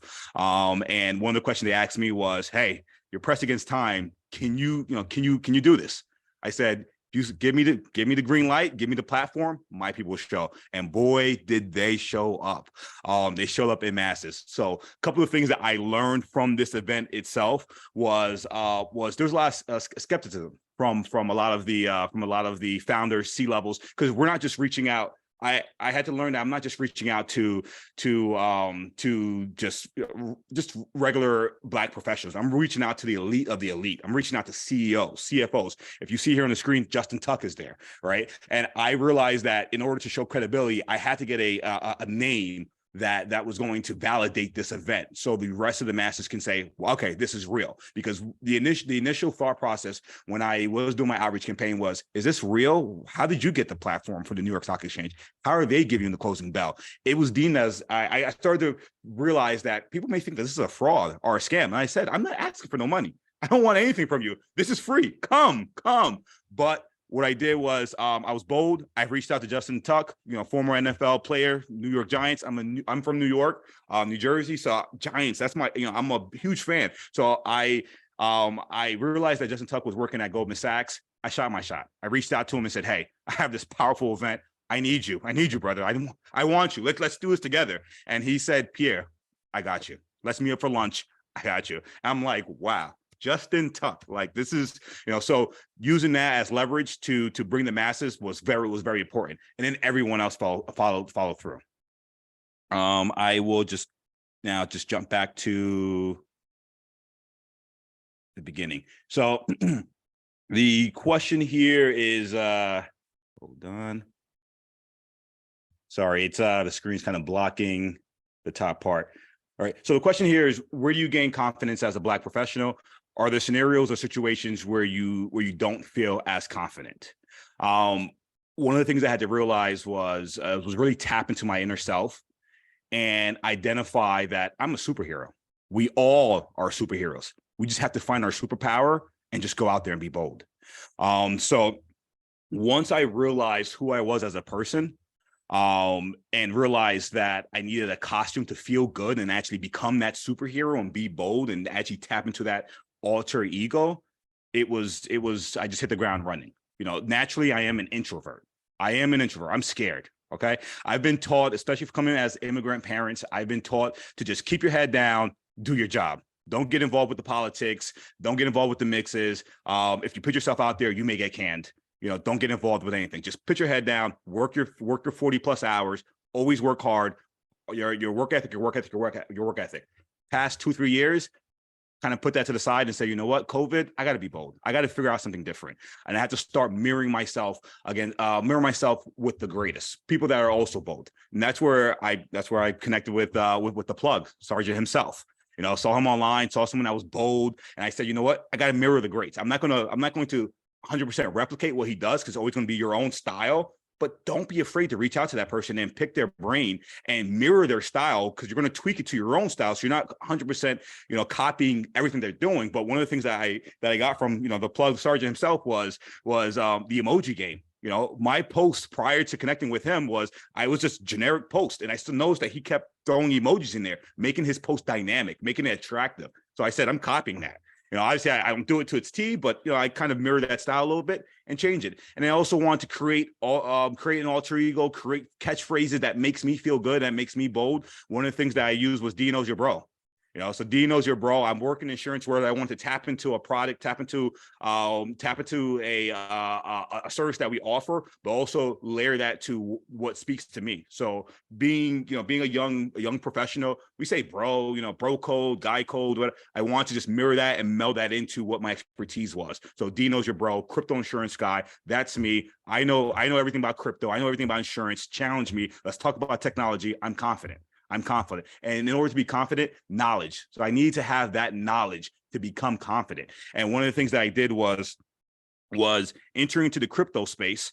I needed to have certifications to show that I have that knowledge, right? If you don't have the certifications, you may have to really explain, why do you know this knowledge? Why do you know this information? I want to demystify that right from the get-go. Hey, I have my CRC, I have my CCFC. You know, these are things I invested into myself to show and demonstrate that I know the expertise. So let's just put that to the side and let me just highlight where we can work together. So again, just demystifying that. And then one of the things that I also had to do was just tap into my roots. There's, you know, if there's any Haitians down here, sac passe, you know, this is my roots. So when I dived in and tapped into my ancestors and tapped into my roots and really identify that, you know, I come from a nation of resiliency, you know, being the first independent Black nation to seek its independence, that's powerful. That is powerful. That's not something that's taught in schools. And I wasn't even really fully aware of that magnitude, of that influence that Haiti has had on the world until after school. Did not know that at all. But going back to Haiti, going to New Orleans, learning about the culture of Haiti and what they've done, I was like, wow. I was like, okay, now I have to really dive in, understand what we did for Chicago, understand what we did for Savannah, Greece, Ecuador. Now, when I visit these countries, I'm confident. And I speak Spanish. So when I go to Brazil, I talk to the people. And there's a newfound, some of them may not know the history. Some of them know the history. And when they know the history, they hug me. They hug me and say, I'm glad that you're here. Wow, that's impressive. So again, just really knowledge. I have to have knowledge in order to instill that confidence. So that's what, you know, that's what I pride myself on, is really now just understanding, getting that knowledge that I need. And that helps instill the confidence to go out there and really have a conversation with the people. All right, I'm going to get to the next one. Are there any scenarios where I don't feel confident? Absolutely. When I walk into a room and I'm the only person of color, I'm scared. My heart's shaking, it's pounding, right? And I'm like, okay, this is going to be interesting. I'm the only person here of color. I know everyone's kind of looking at me, or maybe some whispers, who's that? I tap into my alter ego. I'm in my suit. I feel good. I feel like a superhero. And I understand that my job is to go there, break the ice, let the people know who I am as a person. If you asked me that 5 years ago, I would say, you're going to see me in the corner somewhere. I'm not going to talk to anyone. I may just sip on a drink real quick. And that's about it. Now, because I have that suit, I have that fit, I feel good. I know what I'm talking about. I'm out there. I'm shaking hands. I'm rubbing elbows, introducing myself. Hey, who are you? Where are you from? And then I also want to, because I'm very keen on knowing knowledge and just knowing about history and culture and just other people's cultures, even if they're Caucasian. As I said, if they're Russian, and that's like, in New York, you come across a lot of tech folks that are Russian. I'm in there. Privyet, dobry вечер, da. I'm in there. I'm breaking the ice. I'm shocking them. They're like, wow. They're like, oh, you speak Russian? Now the ice is, the wall's down, the ice is broken, people are just tapping, and that's why I love languages, because if I can speak to other languages. I was at an event in New York Stock Exchange 2 weeks ago, and someone there was from Brazil, talked about my experience with Brazil. I said, oh, obrigado. He was just like, wow. He's like, oh, your Portuguese is very good. Broke the ice. We talked further. We built a relationship. We built rapport. So again, I'm not confident. I'm scared at times, but I always have to just tap and remind myself that I am a superhero and I'm here to demonstrate and show my superpowers. All right. Next one. Next one. What have this? Okay. Yes. How do you approach personal branding and networking, especially because you come from a equally conservative insurance, industry of insurance. I don't overthink it. I just do. Okay. And I've been called out internally because I do work for a corporate company. We are publicly traded. Anything that is said, it's monitored. All right. And now, as bold as I am, I'm on the radar at all times. PR compliance is my friend. And I say that in a positive way because I understand that that's their job. Others may say, "Oh, I don't want to deal with PR compliance. They're going to try to put a muffle over me. They're going to try to silence me from what I want to do." I've learned, let me just do it, and I apologize later. Well, as I said before, D knows your bro. That's my phrase. I've had PR compliance call me and say, "Hey, we need to set up a 30-minute call because I need to understand. I'm scrubbing through your social media and I'm seeing all these things. I want to wrap my head around it because everyone else that may not understand it, they may not agree with what you're saying. So I have to break it down to them. Hey, this is why I'm using D knows your bro. Just tailor it down, and they understand it. They're like, okay, great. We understand it. Okay. My interviews, I've never had TV interviews before until this year. Had TV interviews, and I joke around just to break the ice. When I'm having these TV interviews, I always say, hey, my babysitters are here.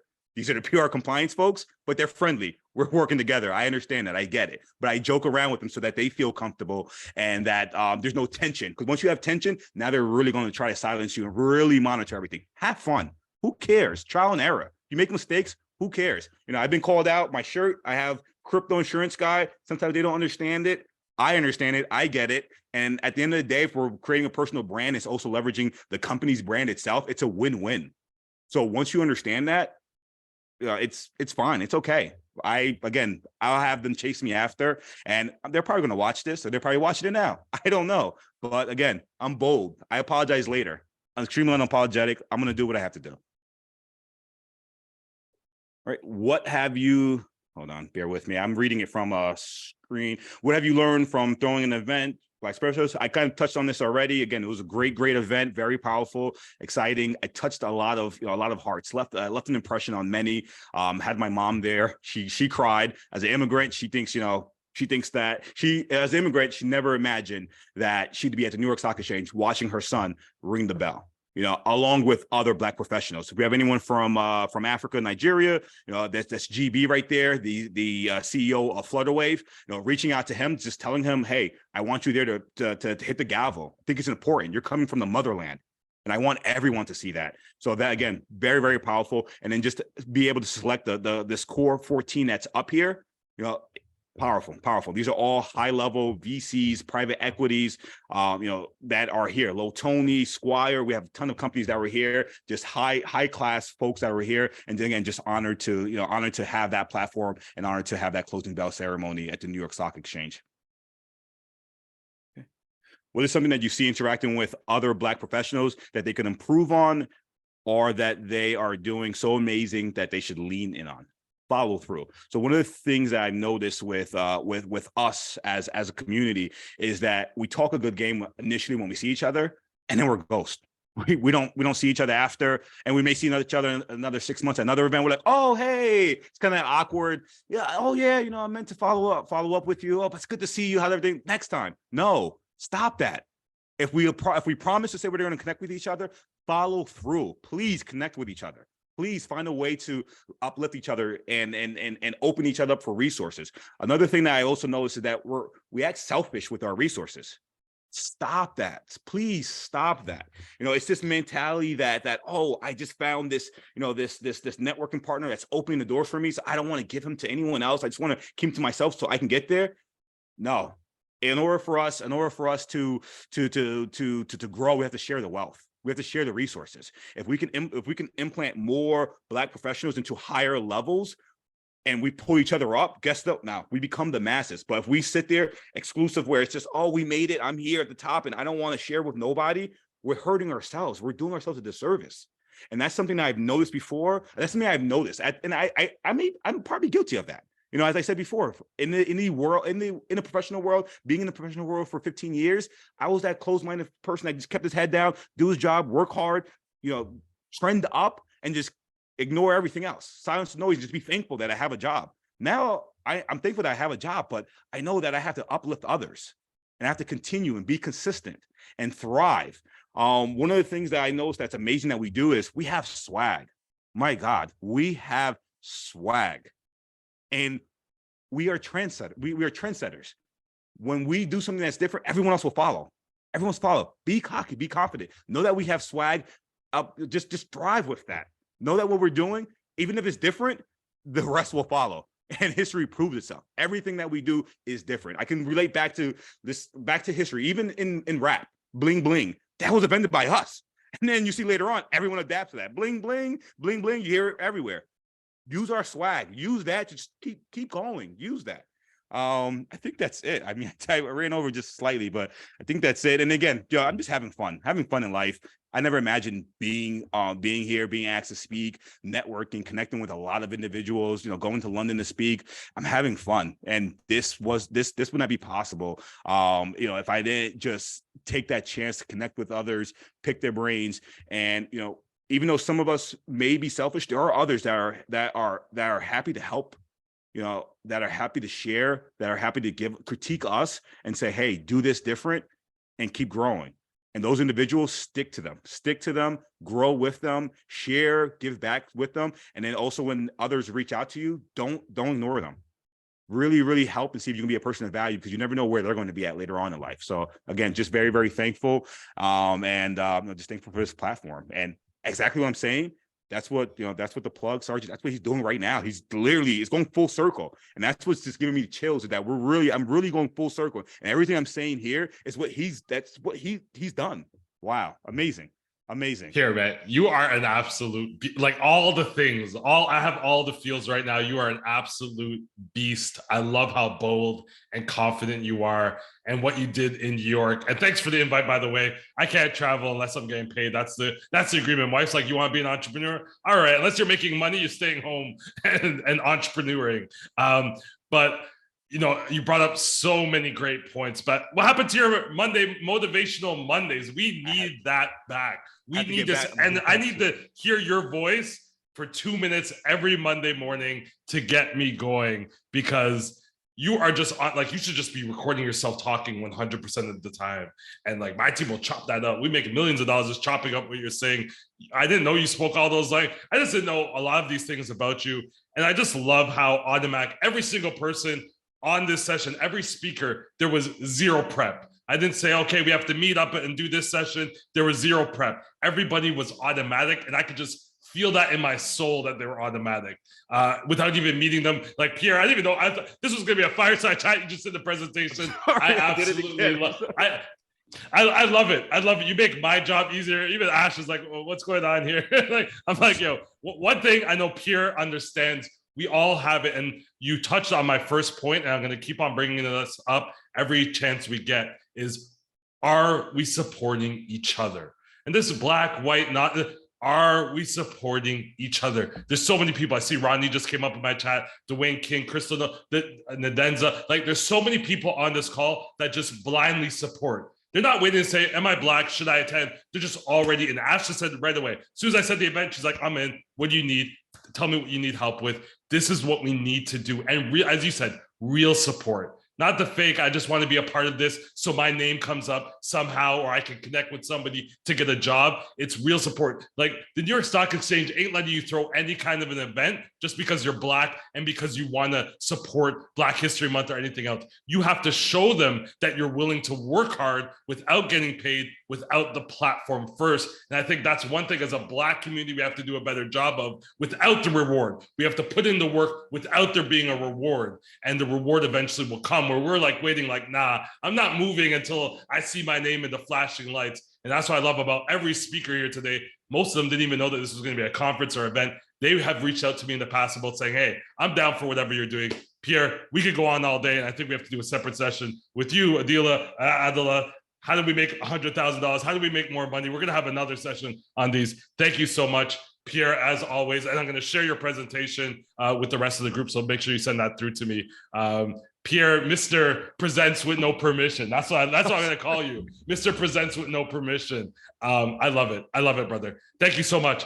Then let's invite our, public sector, private sector professionals, because this group of people is amazing. We have Joseph, who's based here in Canada, who had to go, we all have to, especially in the public sector, they got to go through a little bit of a permission basis to get on the screen. I'm just going to go through quickly. Everyone, give me a little 30-second wrap about who you are, who led you. Let's start with you because you're from Africa, you just came to Canada, and I think you have a great experience when it comes to data analytics as well as crypto investigations.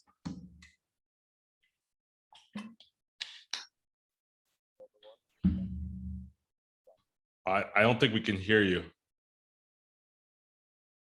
You're off mute, but we can't hear you. So.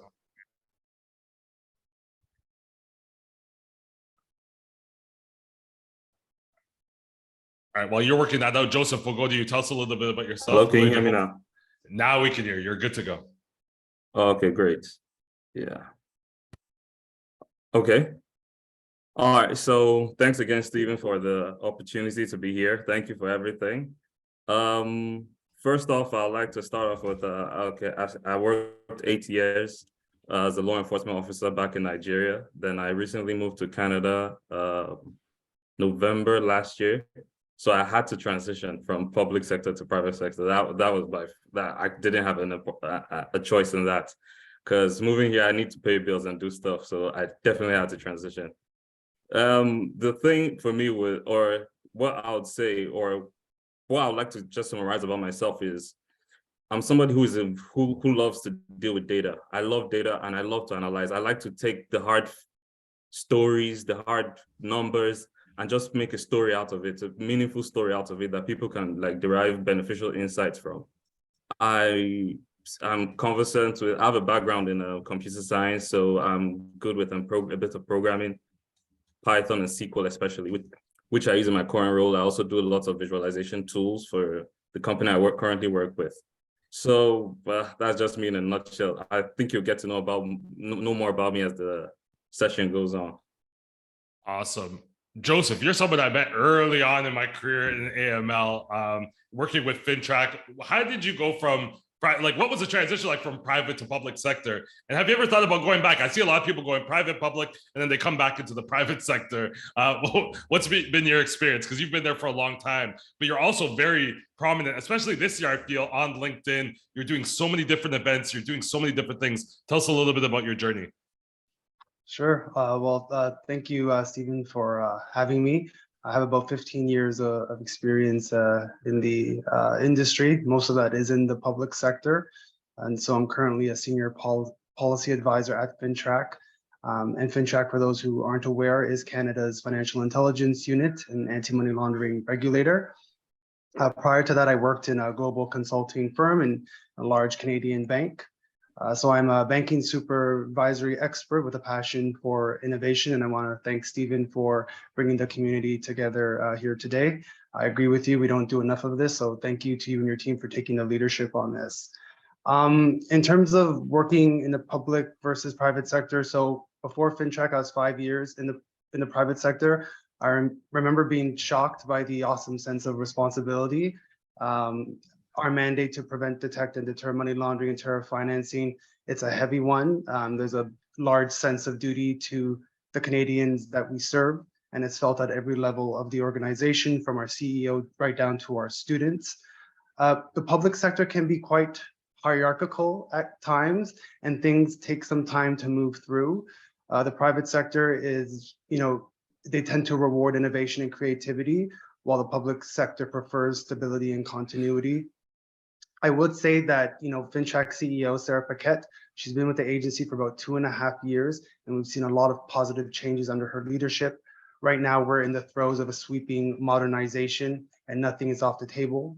We're moving towards a culture that embraces innovation and change, as well as a digital strategy framework to enhance our effectiveness, both as a financial intelligence unit and a regulatory supervisor. So I think it's a good example of how innovation can work in the public sector context. That said, the private sector does play a critical role in this journey for us. Every year, we receive about 30 million financial transaction reports from the tens and thousands of reporting entities that are covered under our national anti-money laundering laws. And so we wouldn't be successful without the ongoing commitment and collaboration of our reporting entities and regime partners. I love it, and that's a lot of STR. I think that may be a little bit nauseous, and we know none of them are coming from real estate, so that's a bit. No, I'm joking. That's amazing. Ola Lincoln, tell us a little bit about you. You're working in law enforcement in Africa, and we're seeing cryptocurrency become a major part. You joined us for our CCFC and CRC, and you're very impactful in sharing your stories. So tell us a little bit about yourself and where you're seeing cryptocurrency investigations in your neck of the woods. Okay, thank you, Stephen, for having me. It's an opportunity for me to speak to other Black professionals in the field. Definitely, I won't take this for granted. First of all, I work with the EFCC, Economic and Financial Crimes Commission here in Nigeria as a law enforcement officer, precisely the Cybercrime Investigation Department. I've been working there for over 6 years. We have this general vision of having a Nigeria field for any form of economic and financial crimes. How?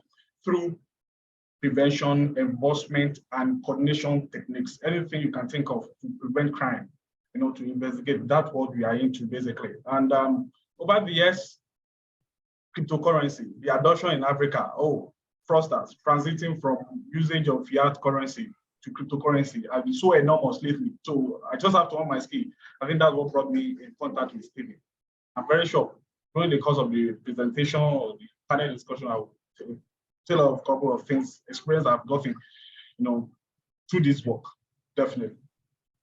Awesome. Haleji, love it. Haleji, can you talk to us about transitioning from Africa to Canada, especially like a remote part of Canada, Manitoba? You can inform us how many Black professionals are out there. But tell us a little bit about that. That's a little bit of a culture and environment shock. How's been your transition? Well, we could start with the number of Black people in Winnipeg, because you don't find that many, because it's really cold here, and we don't like that. We do not like this type of cold. Yeah, but so the experience, especially for transitioning over here, is that you also have to sell yourself to what is useful to where you are at.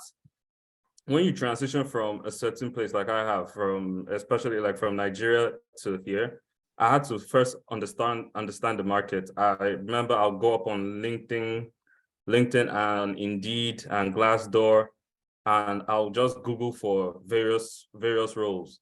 I'll look at the requirements for each role and like set myself, okay, do I think I meet up with this?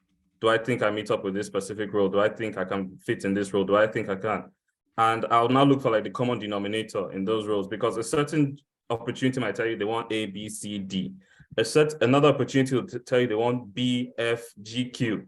Another one would tell you they want A, Z, X, Y. So I just looked for the common ones. Okay, I need to put myself in a way that I could be able to like be valuable to all of it. I don't want to limit myself to a specific role, but I'll be valuable to like a lot of opportunities at the same time.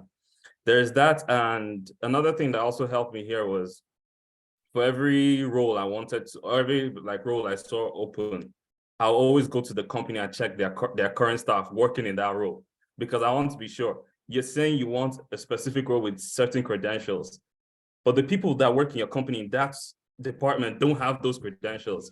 So why not? I might as well try. I might be able to wing it. My experience might be able to count for me. So it's one of the things that helped me like progress as fast as I did when I moved here. I think that's a special skill set. I see a lot of people opening up their eyes. That's a special skill set and strategy. Joseph, I want to go to you because, you know, working in the public sector in Canada, already there's not going to be a lot of Black professionals there just from the nature of maybe systemic racism or just the nature of the job. How has it been for you to transition, or what could you say to your younger self as a, you know, a Black professional looking for more diversity in the places like public sector? And has there been initiatives where, especially in the last 3 years, where they may, in the public sector that you've seen, maybe not necessarily just with FinTrack, but other public sector organizations that are maybe pushing a little bit more diversity, and whether some of those initiatives that maybe others can take part in? Sure. So I think people naturally gravitate to those who look like them. And so it can be an intimidating experience when you're in an environment that is homogenous. You know, how does one fit in? So policies and programs that promote employment equity, diversity, and inclusion are really critical to drive deliberate actions and meaningful dialogue and creating that, you know, culture of inclusion. But I don't think policies alone is enough. So creating safe spaces for diversity to sort of flourish is important too. And so grassroots networks are important to bridge different parts of the organization together and expose people to different views and perspectives. I'd also say that, you know, in the public sector, there is a emphasis on the official languages. However, this can also create a barrier to advancement to certain equity-seeking groups. So language development opportunities are important as well. And so, you know, the federal public service has a number of different anti-racist coalitions against anti-racism. There's one for, you know, Black innovators against racism. There's youth networks. There's actually quite a bit of resources in the public sector that people can take advantage of. Awesome. Awesome. I was just reading Kaleji's comment in the chat. Ola Lakin, can you tell us a little bit about, you have to leverage, you know, just like in most public sectors, resources are limited. Not everyone can afford fancy blockchain investigation tools, the chain analysis of the world. They have to be very resourceful or work a lot with the private sectors. And I think Adela had mentioned it earlier, kind of collaborating together to be more efficient when it comes to crypto investigations. What has been your experience working with the private sector, and what experience can you take from the public sector? What can we do better? Okay, great. First of all, as a law enforcement agent or anyone in public sector, you must know that definitely your call is a call to service. What do I mean call to service? Call to serve humanity. Nothing really special. If you are looking for money, you move to the private sector and get the money there. But if you are in the public sector, it's a call to service. You wake up anytime, they can call you 12 a.m., 1 a.m., you go out, you pay the arrest, do the investigation, no closing time. You can be working around the clock, which is not possible in the private sector. Definitely, yes, there will be knowledge gaps. You need to up your game, up your skills. Reach out to people informally, increase your network. And I leverage on that seriously, you know, because I discovered that last year I need to improve my cryptocurrency investigative skill. I slide into Stephen's DM. That's all. And today I'm a bit completely different. Completely different. So I leverage on that, personal mentorship, you know, collaboration here and there. If I have challenges with my investment, a couple of times I had challenges with my investigation. I reached out to a couple of persons I met on LinkedIn. They assisted me in the private sector. So leveraging on these informal contacts will go a long way. Now you have less backlog. You have ample time to yourself to do other things. You move fast as much as possible. The tools are quite expensive, no doubt about that. Reach out to people. They will tell you the free ones, or you can access complimentarily without paying a dime. Reach out to people. Don't keep quiet. Reach out. Slide into people's DM, and definitely they're going to help. Now, one of the things which I think public private sector can work together in a way to assist Black professionals in the area of cryptocurrency, compliance as case may be, investigation as case may be, is that We need to share resources together.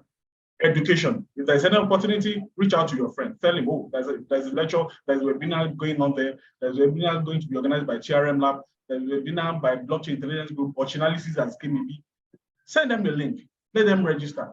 Let them be part of this. Definitely, if we can continue like this, we have Black professionals, especially in Africa, where it seems that another guy receives a bit wide when it comes to cryptocurrency investigation.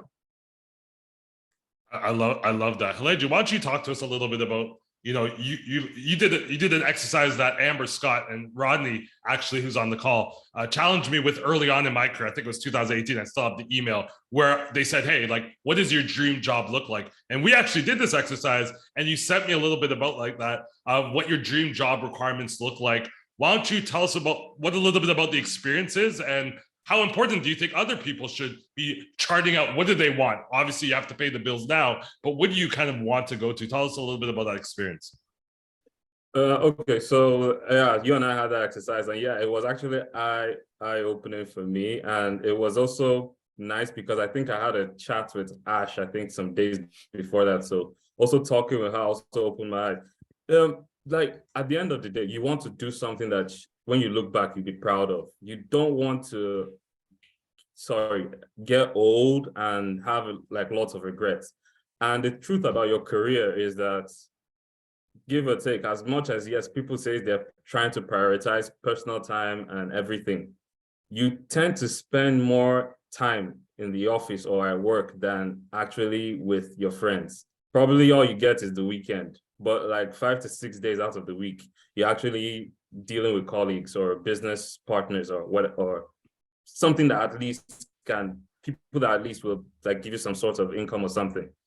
So I think that it just helped me put things in perspective, being that, yes, sometimes the ideal job you want might not be out there, but how do you sell your dream job to an entity as something that would give them value? They might not know that they need this type of, like, maybe take for example, I'm sure like 30, 40 years ago, compliance roles didn't really exist because like back while I worked in Nigeria with the FCC, most of the banks don't want to hire compliance specialists because the compliance department doesn't make money. It actually takes money because you need to train them. You need to train them. You need to like give them stuff. They need to be making reports. So it's like their balance sheet is always in the red. So but some people have come to see from the point that, yes, we might not make money through compliance, but we save money. We save money in our processes. We save money by avoiding regulations and penalties. So your dream job has to be something that you can sell to somebody that will add value to them. It doesn't have to be, it might not even have a name right now. You might package it in something different. It might be like a combination of 3 roles if you can. It might just be like a precision specialist role that is crucial to taking this company from whatever level they're at to the next level. Yes, you might not make them money, but you might save them a large amount of money. But as long as you can sell that value to them, that you're here to encourage growth wherever you are. I think that's any role is you can attain any role with that kind of mindset. I love it. And a little recruiter tip for everybody. A lot of these companies do not know exactly what they want, and it does not look like what it is on the job. I see analysts going crazy. They don't know what they want. The job description has been copy and pasted from 3 years ago. So if you present what you can bring forward, trust me, I've seen jobs transform during the interview process. And I've also seen people that weren't the right fit for the job that was posted. The company's like, you're good. We're going to find the place for you. Don't worry. Yeah. We're going to find the place for you. And I think people are so focused on the job description. The job description is not your job. And that's why it's so important and I think Ash put a link there. I'm not even sure what the link is, but I trust Ash knows exactly what she's doing. There's a link there. If you want to create trust me, there's so much power in just writing out, this is what I want to do. This is what the dream job description looks like. Because when you see the job come up, it's instant. You've already written it out. You know exactly what the job is. So important. Joseph, last thoughts. Tell us a little bit about what you would tell your younger self as a Black professional. And to be quite honest, FinTrack, I think I know a lot of people at FinTrack. They're all cool. They're all fun. They're all engaging. It's not like this big scary. I feel like FinCEN's these like big scary people for the people in the US, but FinTrack has just a bunch of lovable people. But tell us something that you could have wished you knew earlier on in your career, and something that you can impart on some of the people, whether it's crypto related, compliance related, or there is a lot of people that just want to be of service and go to the public sector. Leave us with a little bit of advice. Sure. Well, I think when it comes to really breaking into the industry as a person of color, there's still challenges. And so I think it's going to always be a marathon and something that we can expect in the future. It's an uncomfortable topic, I think, in the workplace, but it's important to have these conversations, and it requires, a psychologically safe space to do so. And so while we acknowledge that more needs to be done, it's on the flip side, it's also important that we don't feed too much into the victim narrative, because doing so might result in some self-fulfilling prophecies, which would only serve to continue this cycle. So, find like-minded people, find a network to join. If there are no networks, start one of your own. Don't be afraid to take that leap of faith and put yourself out there. We want to have conversations that empower and uplift. When broaching a difficult conversation, one thing you can do is abide by the MRI principle, which says you must only consider the best, the kindest, and the most helpful interpretation, and respond solely to that version. And so, and then of course, continuous learning is always important. And so I'd just like to share with individuals who are interested in innovation, that myself, along with a few others from FinTrack, we joined the first cohort of the Cambridge Soup Tech Labs Innovation Leadership Program. And so it's a 9-week program, and it's offered by the Cambridge Judge School of Business. And it's aimed at supervisors, regulators, data scientists, and some law enforcement authorities who are passionate about digital transformation. And so we were paired with mentors that helped us manage the development of innovative products end to end, and build and deploy cutting edge soup tech applications. We did design sprints, we conducted diagnostics, and created proofs of concepts for these new applications. And so I think it's a great way to connect with global colleagues from different backgrounds as well. And so if this is something that interests people, feel free to get in touch with me. And I didn't have to question whether Ash would put the link in the chat. And Joseph, those are very powerful words. And maybe you could just put in the chat a little, expand on that MRI principle, or because I think I've never heard of that principle before. I think we're so default is to think that the person's attacking. Our default is kind of like this pessimistic tone. The person's saying something to me, I have to get defensive. They're trying to steal my job. They're trying to put me down. Whereas if you flip it on the flip side, it's like, hey, that person's going through the same challenges we are. Let's sit down in here and really talk about it. But it's so hard in a corporate and probably public sector environment where I feel like we have an internal competition. Ola Lakin, first of all, Joseph, thanks so much for that. I think that was a great way to kind of like leave some last thoughts. Ola Lakin, I want to talk to you because, not all the law enforcement has the same mindset you do. Some of them will say, we have no resources.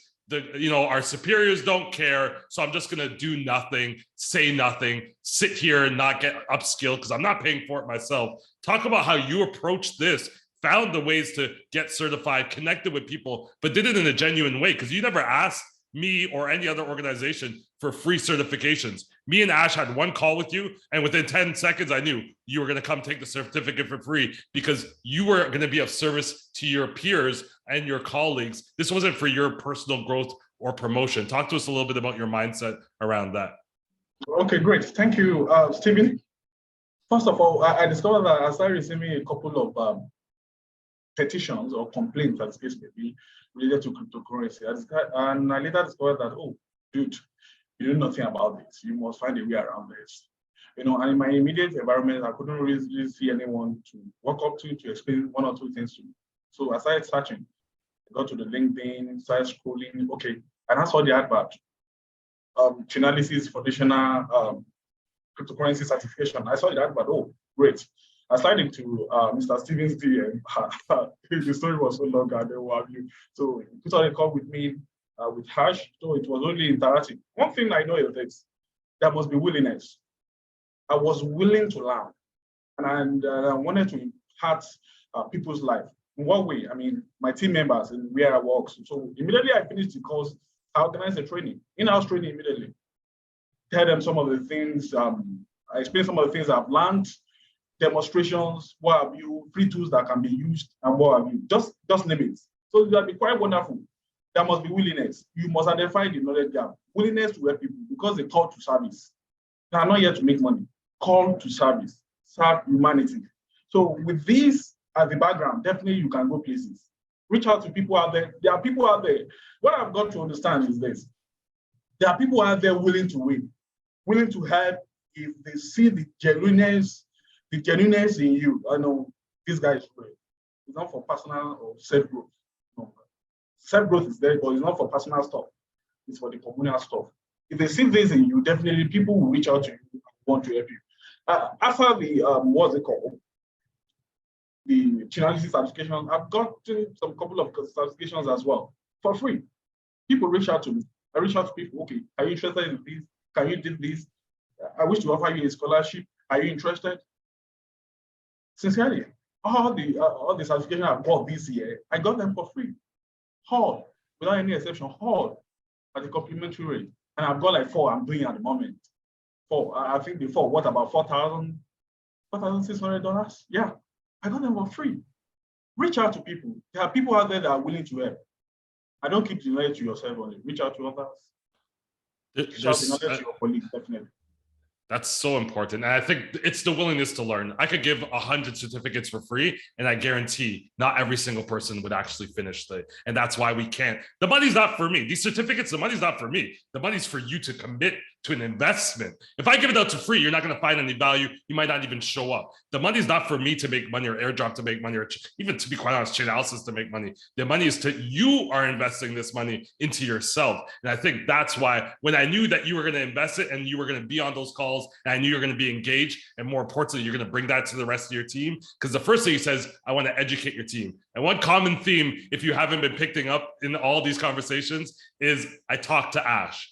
Ash is the biggest plug on this call. You guys just don't know it because she doesn't promote herself like I promote myself. And that's why you'll always hear me mention Ash in every conversation I have, because she does so much behind the scenes. She asks for zero recognition. She doesn't want it. She just does it because she wants to help. And more importantly, she does it without asking. I never tell her to do any of the stuff that she's doing. She does it without asking, and she's there to be supportive. So just a very good, observation and recommendation. Connect with Ash now before she's too busy to be even worried, because she is definitely the plug. She knows everything that's going on in the industry. And Peleji, last words from you. What's one thing you want to leave the audience with that they can do and implement right now? Okay, so basically, as I said, it's all about adding value. So be it whether you're looking for a job or you're trying to be a consultant. I think my first question would be, I interview myself. Basically, I tell myself, I look at a role and I'll be, if I were the hiring manager, why would I want to hire myself? Why do I think I would excel in this role? If I'm a consultant, why would this company want to hire me for a job? What sets me apart from the other consultants or vendors out there? At the end of the day, I just think that once you're able to identify what will make you stand out, and you're able to build on that, irrespective of whether the resources are there or not, as long as you have that intrinsic nature to just add value and spread value, and just like Olalekan said, he and I actually worked in the same institution back then. And for some of the certifications I learned, I had to teach people. Yes, I also had to teach people because I didn't want them to also kill me with work. I needed them to send work to other people. But at the end of the day, you're proud when you see other people. You should be proud when you see other people winning. You should be proud when you see yourself giving out, even though you don't get anything from it, but you're giving out to other people and they are better for it because you're adding to their success story. And I think that's the major satisfaction for me in anything I do, that I'm satisfied and that other people are satisfied. Oh man, I just love this. Like, I feel like very emotional just hearing all the speakers talk about, you know, how rewarding it is to help others. Because I don't think we hear a lot of conversations like this, right? We always feel like we have to be the loudest in the room to get the attention. Here, everyone's just supporting each other. I absolutely love it. Thank you, all of you. I know, Joseph, you have to, and Oleleke, you have to jump through some loopholes to get onto calls like this. And Ash has included all the amazing things that Joseph is talking about, which is stuff that we can implement immediately. Thank you all. We're going to move on to my friend Adebayo, super complex investigator, worked on so many investigations. And Adebayo, we're going to let you steal the show here. We're going to highlight you. We're going to add spotlight you, remove myself. And I think if you're on camera. Yeah, sorry, go ahead. Yeah, I've got something to say. My last word. Yeah, go ahead. Oh, great. Before I say my last word, number one, there is this opportunity for Black professionals as well, which we need your support. We need others to come in. This Area West Operation Shamrock out there, it's for everyone to campaign about these cryptocurrency fraudsters, you know, those perpetrating investments, scam, people charity. We need Black professionals, irrespective of your background, irrespective of your occupation. We need you to come in. You know, we are talking about educating the people out there, ceasing process of criminal activities. We need your advice. What about disrupting the activities of the bad guys out there? We need your advice. Okay, this is the best way you guys can go about this. This is what we have. We need people that can share information at real time. Also, I wouldn't know if there are law enforcement officers on this call. We have Project Leo by TRM Lab. It's on monthly basis. They demonstrate, treat live cases. Come in, you will learn. You meet other professionals out there. They'll be willing to help you. Come up with any question. If you are stuck in any investigation, come up with question. Project Leo, organized by TRM Lab, definitely people are out there to help you out. Lastly, you just have to be inquisitive. Ensure you have meaningful connection. Follow them through, follow them up. Awesome. You know what's interesting about Oleleke? Nobody came to you and said, hey, Oleleke, we'd love to educate you. We'd love to make sure you have all the certifications and in your team, you have to put yourself out there. Oleleke, can you do me a favor? Can you put if you have links, throw them in the chat? Because I don't even think, maybe Ash knows about them. Some of them I don't know about. Especially because, thank you so much. Put them in the chat. Yeah, fine. Yeah, okay, great. Adebayo, my friend, thank you so much for doing this. Adebayo, you were actually, and you can take me off spotlight, Ash. Adebayo, you were actually the first person, one of the first people that said, hey, I want to help. You tell me what it is, when it is, I want to help. You and Judy were one of the first people that reached out to me. There was no conference, there was no session. You just said you wanted to help. And I really appreciate that. And you've always been like that. So you have the floor, steal the show, my friend. Thank you. Thank you so much for having me here. Just trying to figure out where my, yeah, got it. Cool. So just kind of like a bit of backdrop to what we've been talking about, just to kind of segue from what Alaleko and the rest have been talking about. Please, if you have anything regarding crypto investigations, how to get into crypto investigations, blockchain forensics, please reach out. I'm willing, ready, open, available. I don't know what the other words to use to kind of like help anybody in spaces that I can. It's a joy thing for me to see people in this space or in our space or from our own background. So like making waves in this space, and I'll be happy to. So I'm going to talk about tracking illicit activities from a cultural perspective on blockchains. It's a little bit very short, obviously. So Stephen, please stick around. It's going to be very short. I'm not just going to go into the rabbit hole on this because people can get lost easily. But yeah, I'm going to keep it very short and also kind of like point out some tidbits on what people can do regarding this. So I'll be talking about this and just a bit about what I do. I'm a certified cybersecurity manager.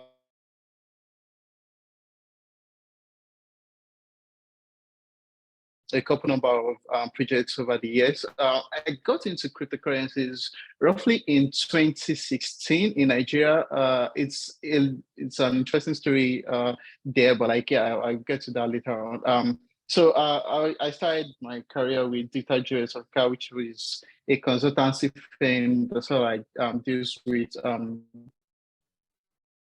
information system, management security, stuff around business continuity, some of the standards, PCI DSS, data security. So I kind of like worked around that space and then started off my crypto journey full-time with Easy Crypto in New Zealand fame. So like overseeing Nigeria, Ghana, and South Africa at that point. Yeah, including Kenya also at that point. Worked with Kraken Exchange also, one of the leading exchanges, crypto exchanges in the world on the compliance side of things. And currently I am with TRM Labs, which is a blockchain analytics firm, where I work as a blockchain investigations and intelligence expert. So like deep diving into what blockchain is all about and trying to attribute some of this data to reward identities, stuff like that, and also investigating for scams, frauds, and all of those illicit activities. It's been an awesome journey so far. Yeah, there's so much to kind of like learn in this space. So regarding what are we talking about today, I'll start off with this. Blockchain data, and by extension, I mean the transactions that we get to see on blockchain itself. They generally have patterns. There's always a sender, a receiver, a transaction, there's always a signing, all of these things. So whilst these transactions might represent an interaction with a smart contract to send a stable coin out, or swapping Ethereum or any of these tokens for NFTs, or burning a token to get another token on a different chain, different approaches, different scenarios to it. All of this data and all of these patterns without context can be misleading. Yeah, definitely they can be misleading. So how do you leverage cultural perspective on blockchain data to get jobs? That's where I'm going to sort of like focus my my presentation on, how we can use our cultural perspective, what we know from our background, from our backgrounds, especially to kind of like put to get jobs out there within the crypto space. And I'll start off with one. Local cultures generally. So with local cultures, right, by way of interaction and understanding local cultures and interests, things that happens within your environment, you can use this understanding to enhance blockchain data during investigations. Things like informal money transfers, systems like Awala is one way to look at MSBs, which are money service businesses, or individuals performing remittance activities on blockchain. Generally, if you're not in tune with some of these particular informal money transfer systems, you get to misjudge or misinterpret what you have on the blockchain. An example is you see a Middle Eastern or African exchange performing high-value transactions nested in a large exchange. Part of what you need to consider is the financial terrain of that jurisdiction where that particular exchange exists and how it is being reflected on the blockchain. Many of these nations, Nigeria inclusive, many of these African nations, or even some of these Middle Eastern countries, sort of like they are built on remittance, right? And some of the things that have been happening within the remittance space, obviously, is looking for cheaper ways to actually make these transactions. And one way is using blockchain, right? Because it's quite cheaper and faster than the Western Union of this was, and what have you. So if you have an understanding of how things like Awala works, how M-Pesa works, how all of these particular informal money systems work, if you have an understanding of how they work, it sort of like helps you a lot in getting a job. These are some of the things which I've used. Number one, it's sort of like interaction, sort of showing my subject matter expertise when it comes to blockchain investigations within a certain context or within separate context of like, oh, this is an investigation involving an African individual or an African entity or an Eastern European entity or a Middle Eastern entity. And then we get to see all of these transactions on the blockchain, but we really do not know what they are doing.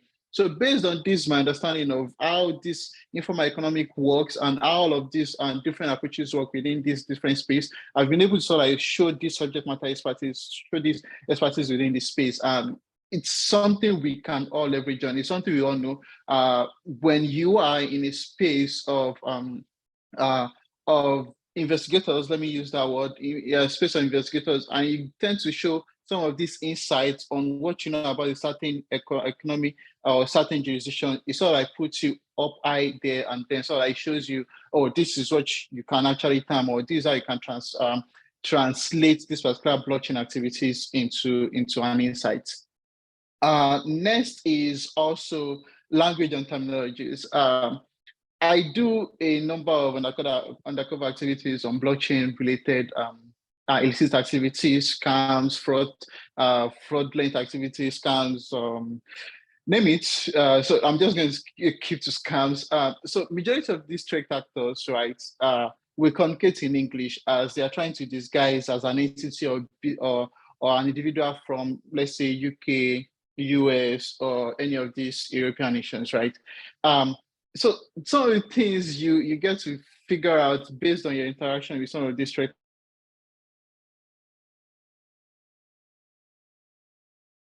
sometimes they get carried away because it's English, right? They don't really see the difference. And you get to see like, oh, there's actually a big difference in this thing. So you get to see slangs used in certain platforms by specific group of people. It's sort of like puts your understanding of what you're working on or what your investigation has been from a certain jurisdiction. An example is consistent use of "sir" after every sentence is most synonymous with individuals from a certain part of Asia, or tense construction that is more suited to local parlance, which is being translated into English. One thing I've got to understand is majority of us that have English as our second language, sort of like, first of all, think about what you want to say in our local language and then use that to translate it to English and then write it out that way. These are some of the things that you can use to sort of like get where an individual is coming from or where an individual is based on your investigation. So you understanding language and terminologies and slangs of certain individual or something regions and some of the things you can use to like enhance or get some of these jobs within the crypto space when it comes to investigations. Because blockchain is pseudonymous, but you really have to find a way to find to put an individual or an attribution behind a data. Or cases where you intentionally slow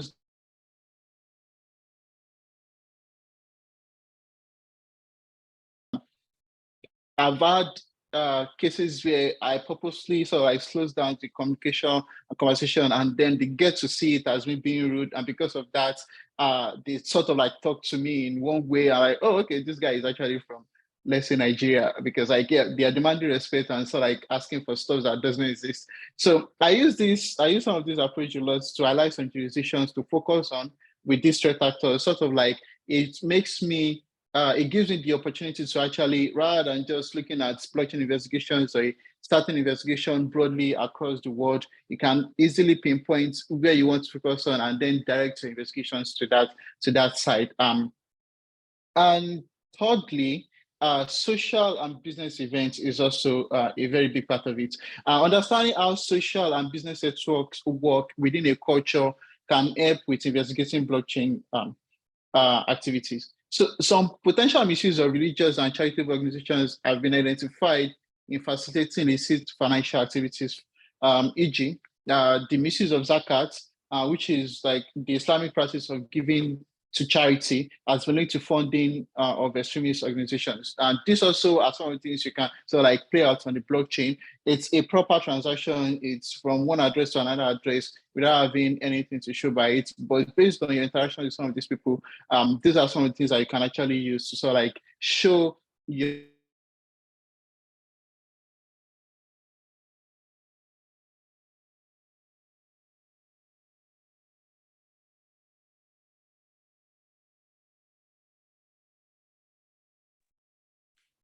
I think you cut out a little bit there, and someone could put in the chat. Maybe it's just my end, but it feels like you cut out a little bit.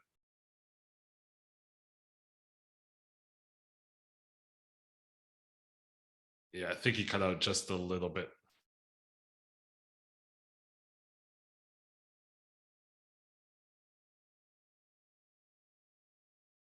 Let's give a second. And that's the only thing with having people from all over the world. The internet is always a little bit tricky, but let's just give him a second here. Yeah, maybe he has to log. In the meantime, okay, you're good. You're good. Oh, I think I got cut off for you got cut off a little bit. No. I think you're just finishing up your presentation anyway in the last slide. So yeah, maybe just pop up your last slide or yeah. Right? Yeah, you're good. You're good.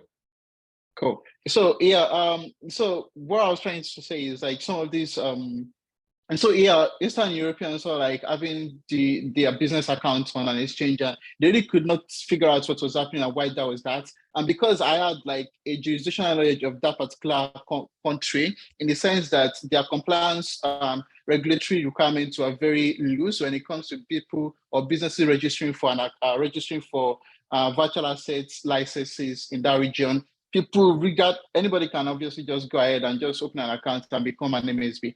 So I had this knowledge, and I was able to actually use this knowledge during my interview stage, and then so like show expertise like, oh, I've seen that you've been seeing a quite number of high influx of business accounts from this particular Eastern European country, and this is what's actually happening, and you need to actually put a control around it so that you'll be able to block some of these particular businesses registering. They saw that and like, oh wow, we never knew this is what is happening. Oh, so majority of these accounts that we've been opening are actually fraudulent, and because of that, I got a job, and then yeah, they were able to actually like drop that. So sharing some of this understanding of how different jurisdictions work are some of the big things I can actually do.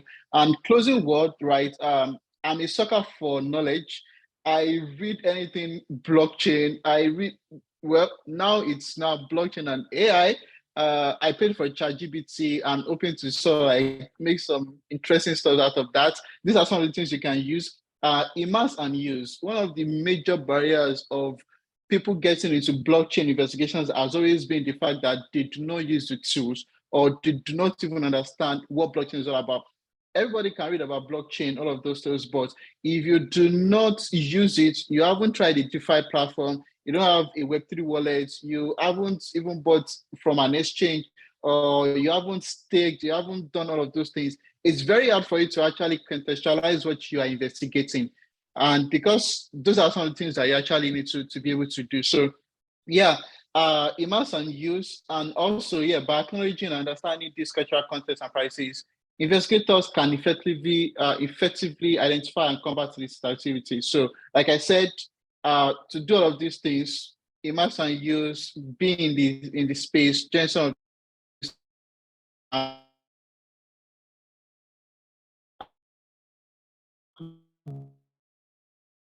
I think we just lost we lost you on that last part, Adebayo.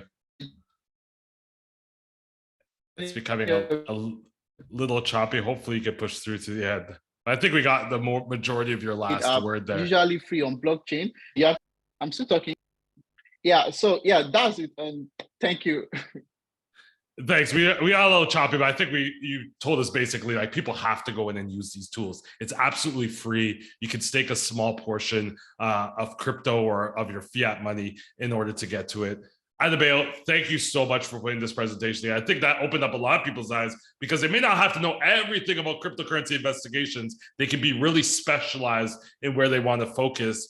And I think two stories before we go on to Makir's presentation is one, Adebayo, very early on in your career, you did something interesting. When I asked you if you wanted a job, I think we were looking for a job, you were able to actually provide me a list of people that could have, like, you gave me a list. So you gave me a spreadsheet of yourself and about 10 other professionals that were also looking for work. And when I tell people about ways they can add value, that is so powerful. If you're looking for a job, find the 10, 12 other people looking for a job and pull your resources together and give that to recruiters or give that to hiring managers and just put your name on the top of that list. There's nothing wrong with that. And Adebayo, are you bringing back your sessions? People are wondering, you bringing back your learning sessions on the weekends? Yeah, I think I should. It's because also for me, it's also a way of sort of like pushing myself on things that I've learned.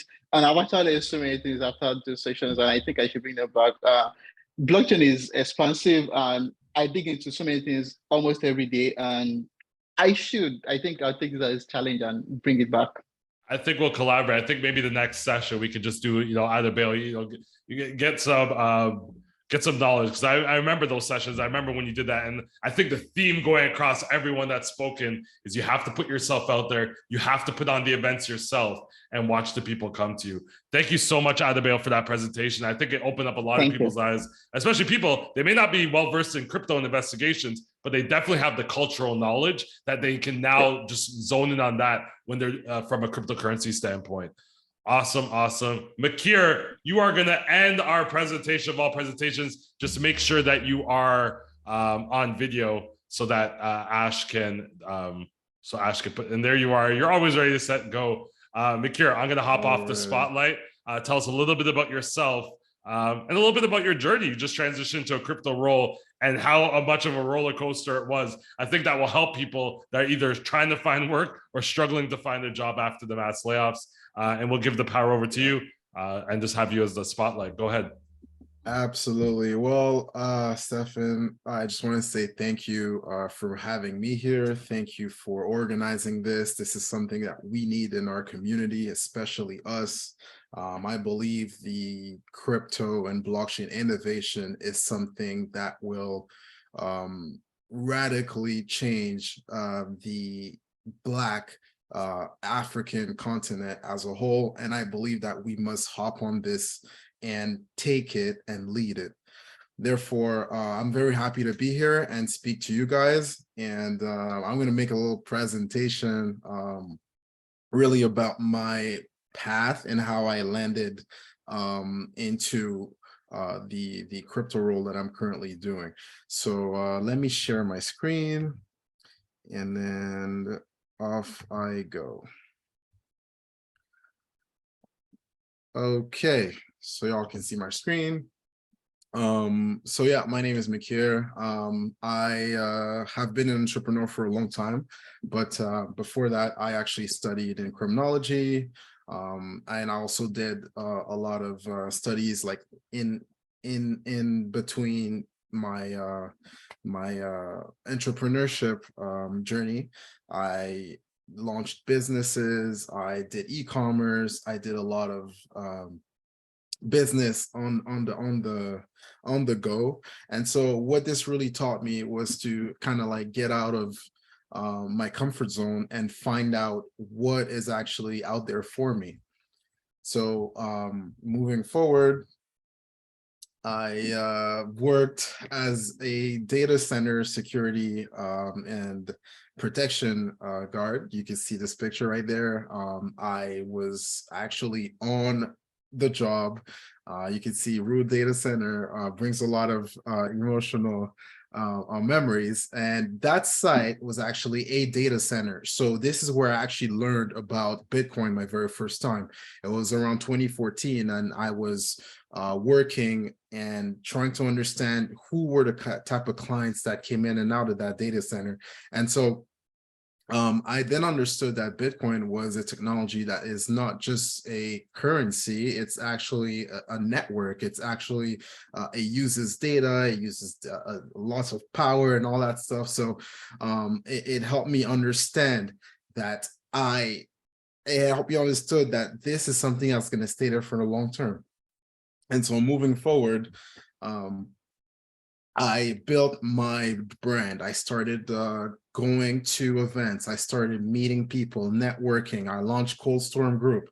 It was about educating people, enterprise, everybody about ledger technology. Why ledger? Because I wanted to make sure that people got security, got the security right before jumping into the crypto ecosystem, because of all the hacks and all the ways that people could get scammed. And I just wanted to focus on that core aspect of crypto, is to learn how to have your own keys, learn how to have your own wallet protected. And so I then moved on to work with many different startups in Toronto. I helped business development. I was just moving. I was out there just connecting, building brand, going to New York, going to Consensus. I did a lot of these networking events, and the goal was to actually jumpstart my career into crypto, because I had no experience in crypto. All I had was just my computer, Googling, and just learning everything on my own. And so during that time, I taught myself trading. And so I taught how to buy, how to sell, what to buy, what to sell. And I was just working so hard. Meanwhile, I didn't have money coming in. I was just going based on knowing that my path was gonna take me somewhere, I could just see the light at the end of the tunnel. And so I kept going.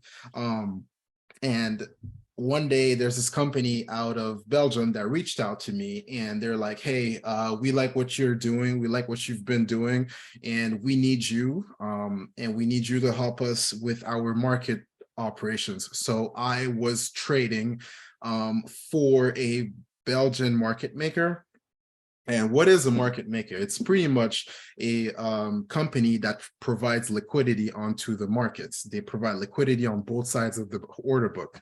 And so I actually didn't understand what they're trying to do prior to getting the role. But what I did is I started understanding what is a market maker, why do they need to be in the crypto markets and all that stuff. And so I began learning their operations, and it was all about just providing liquidity to markets. And so, crypto has a lot of different cryptocurrencies, a lot of different markets, and it's all about just understanding what type of work that you have to do to get you to where you got to be. And so I started learning more about market making, the traditional type, because I didn't know about market making, remember?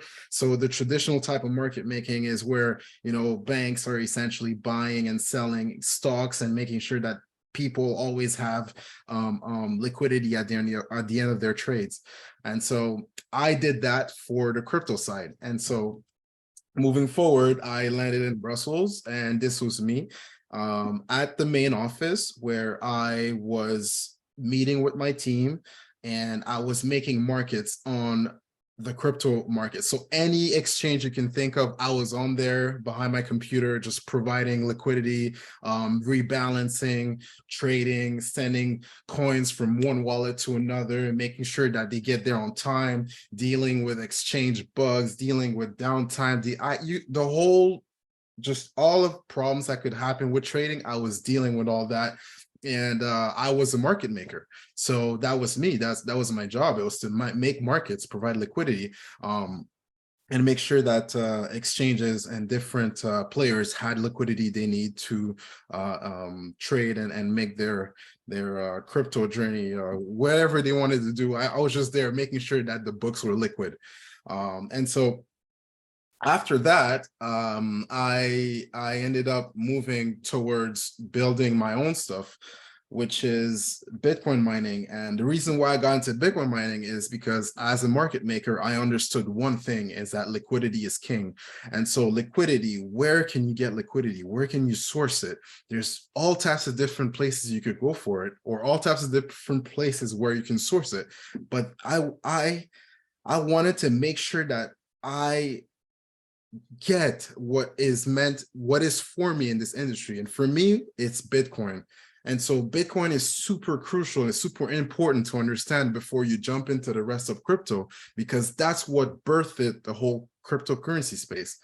And so I decided to go ahead and learn how to mine Bitcoin, how to build and data centers, right? It goes back to what I did, right, in 2013. So data centers, building Bitcoin mining facilities, and trying to find and source power, because if I can source power, then I can get liquidity. And if I can get that liquidity, then I can provide liquidity on different markets. And so for me, it was super important to start mining Bitcoin, learning how to do it. And meanwhile, exchanges and other places were looking at me, and they were interested in what I was doing, but no one kind of took the first step. No one really, I just had to do it all on my own, right? I had to go out and really build it and break that door myself.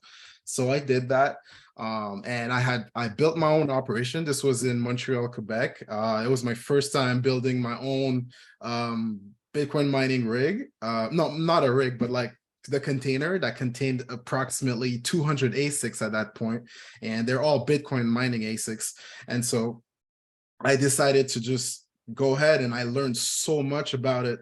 And after that, I didn't just stop there. I kept going, I kept learning, and I built trading algorithms, right, with another company that was helping me, just just develop my skills further. And so once I did all that, mind you, I was still talking, I was still interviewing at the company that I wanted to be at. And finally, what really opened the door for me was making content. So I started making content this year. I started creating videos. I started talking about something very specific to what I'm actually good at, what I do. And it is monitoring order books. It is monitoring trading activity. And now I have my own YouTube channel. It's very new, by the way. I'm still, deciding on what kind of content I should create and put on there. But now I found my niche, and it's to just build content specifically about markets and crypto markets and the manipulation that occurs on there. And so following that, I went with my last interview round with the cryptocurrency that I currently work at, which is Binance. It's the largest cryptocurrency exchange in the world.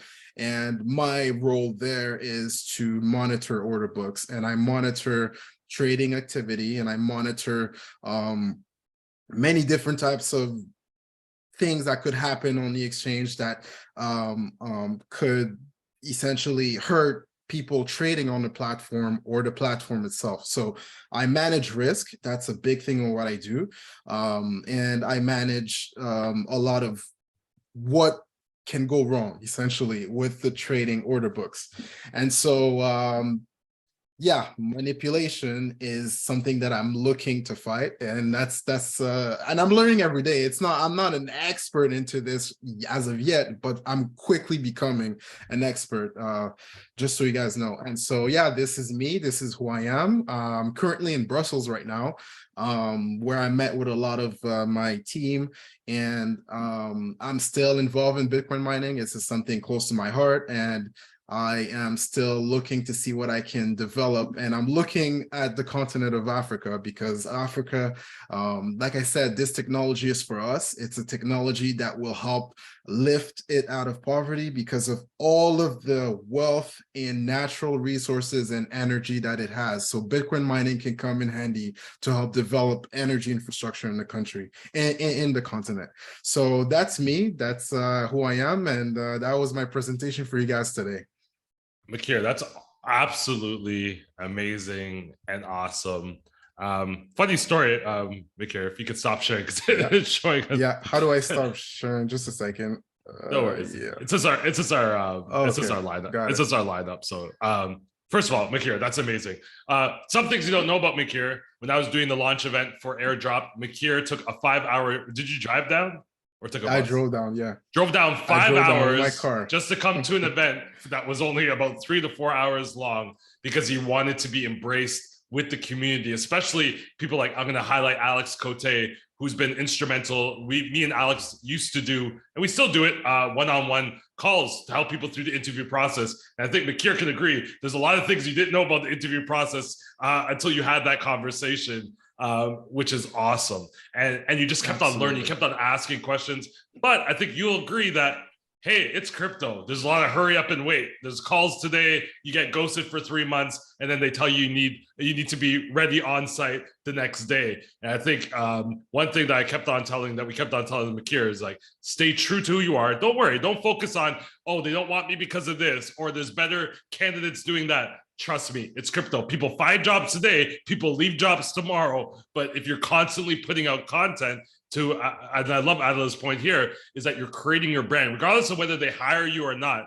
And to be fair to everyone, your content is really, really good. It's not just like, oh, okay, content. Your videos are actually expert done. But I think one thing I've heard a lot of people talk, and Pierre talked about this, is this full circle kind of thing. This full circle moment where you're still leveraging what you learned early on, you still continue to do it, and now you're even embracing more of it now. I think we have to stay true to those things that we love to do and keep that pushing us forward. The content is absolutely amazing. Your ability to not get frustrated about the process, I think, was also key. And your determination. You invested a lot of money to work with me and Alex. You invested a lot of money to drive down. You invest a lot of money and time to do that content. It's not free. So I want to thank everyone First of all, thank you, Bakir, so much. And I'm going to share my screen, and we are going to do the giveaways. And Ash, who's behind the scenes, already picked the names of the people because we didn't want to be like spinning the wheel and the person's not here. And as soon as I could like scroll up and find the names of the people, I had them. Oh, actually, maybe I'll be able to press. Yeah.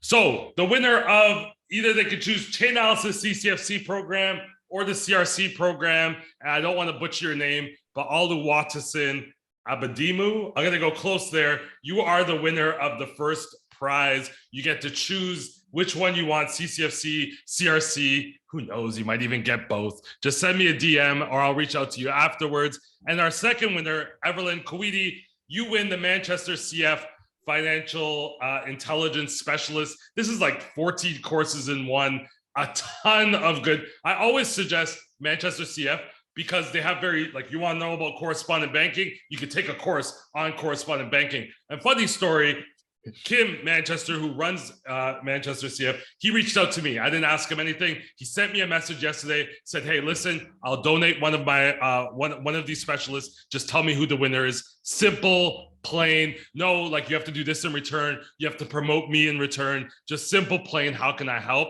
And Kim is a great ally for everything that I've done early on in my career, whether it was anti-human trafficking awareness or anything else. Kim has always contributed and always been a firm supporter. So let's give it up in the chat for the amazing winners. Thank you for being on the call, not only registering, but getting the education, which is awesome. And Manchester CS also has a crypto assets course with Elliptic. So that course is great for others as well. And we're going to bring some people out of retirement. We're going to bring back maybe Makir. I think we're going to set up some master classes with you, Adebayo, and start getting out as much knowledge as humanly possible. And then lastly, for all those, because I do offer the chain analysis courses, now there's tons of courses. To be quite honest, guys, I don't really care what courses you take. You have to get educated now. We've seen how much education has played a part in each one of these individuals that have been successful in their career, especially certification, fairly cheap, just like $2,000, and you can almost be industry ready. So I want to really make sure that you're able to afford it. I usually offer discounts anyway, but especially anyone on this call, you can use this code, Ash, if you can pull up my Eventbrite, you can throw in the actual link. You'll also get it in the recording and the email sent out. But if you use this code, you'll save 25% off each one of those courses. And we are starting April 15th for these courses. So in 2 weeks, we'll start the courses. So make sure the discounts will only be good if there's room in the sessions. So if there's not enough room, I'm sorry, you'll have to wait to the following sessions. But the one thing I've seen about every one of these speakers is they committed and invested in their education. And right now, if you're trying to get into crypto, if you're trying to progress in crypto, do it now. It's extremely quiet, right? Everyone's either talking about AI or they're like, F crypto. They're not concerned about now because the price isn't going up, et cetera, et cetera. This is your time to learn and be educated. Because trust me, when the wave of jobs come, who do you think is going to have the advantage? It's going to be all the crypto investigators that have already been trained up, that might have gotten experience. And this is why I even started doing this Black professionals, because I want to see more Black professionals. And Adila, I don't know if you know this, but NABCRUM actually had asked me at one point to be a part of a panel, and I couldn't make it. And they ended up canceling the panel because they didn't have enough Black investigators to actually create a 3 or 4 person panel. And right then and there, I was like, oh, this is a problem, because some of these investigators, I know that some of them, because they're my friends and myself, are making $125,000, $130,000, $150,000 USD, which is life-changing money. But most of the jobs are remote. And I don't know, I know a lot of professionals here are in Africa. That's game-changing money. That might be 5, 10, 20 times your income currently. So these are the opportunities I want us to take advantage of, because when the jobs come, you're not going to have time to go and do the courses and to learn about Bitcoin and to try and do a staking transaction, or to reach out to Adebayo or Makir. You're not going to have the time to. It's going to be the people that are ready. So we have to stay ready.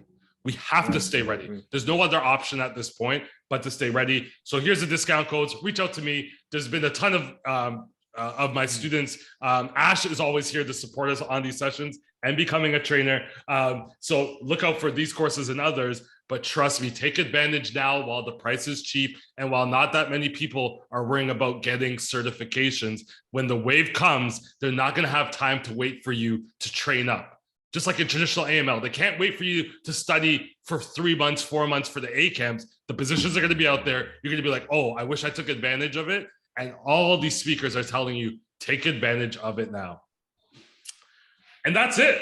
That is absolutely it. Like, my heart is like so full right now. I can't believe how many of you came out to these sessions. The one thing I want you to leave the session asking yourself is, what can I do to support my brothers and sisters? Remember the question I asked you at the start. Do Black professionals support each other?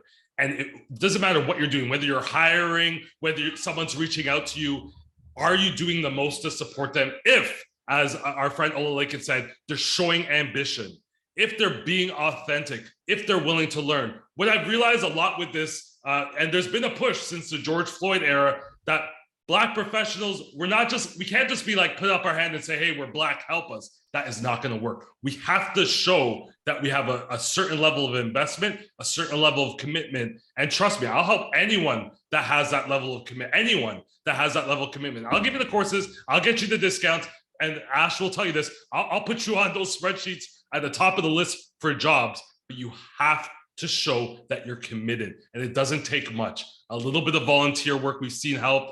Pierre was able to throw a massive event at the New York Stock Exchange because he put in the work. If I was to go to the New York Stock Exchange or anyone and say, hey, like, I want to do this, they'd be like, who are you?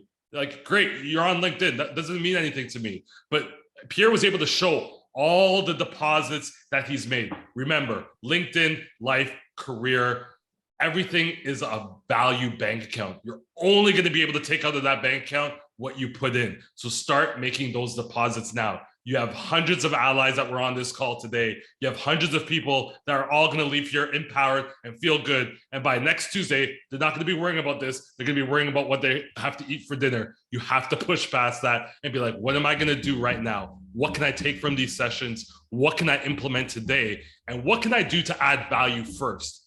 I never heard anyone on this call talking about, oh, I just asked somebody to mentor me and they came and mentored me. No, they put in the work first. They added the value first. And then look at a wave of support happens. This was not going to be a formal session. This was going to be me, Dennis's team on the call with Judy on it. But once we put it out there, look how many Black professionals came into support. We have to start creating, we have to start building ourselves. And we have to stop worrying about just race, but leveraging the several allies that were on this call. And that goes for women too. I feel like Black men and women of any color are going through the same diversity issues. And especially women, Black women, we have to support them. We have to figure out ways to create a pipeline. So from the schools to the training, all the way to the jobs. We can't just get to the jobs and not worry about everyone else. We have to start looking around, who's putting up their hand, who's showing up every day, and pull them up.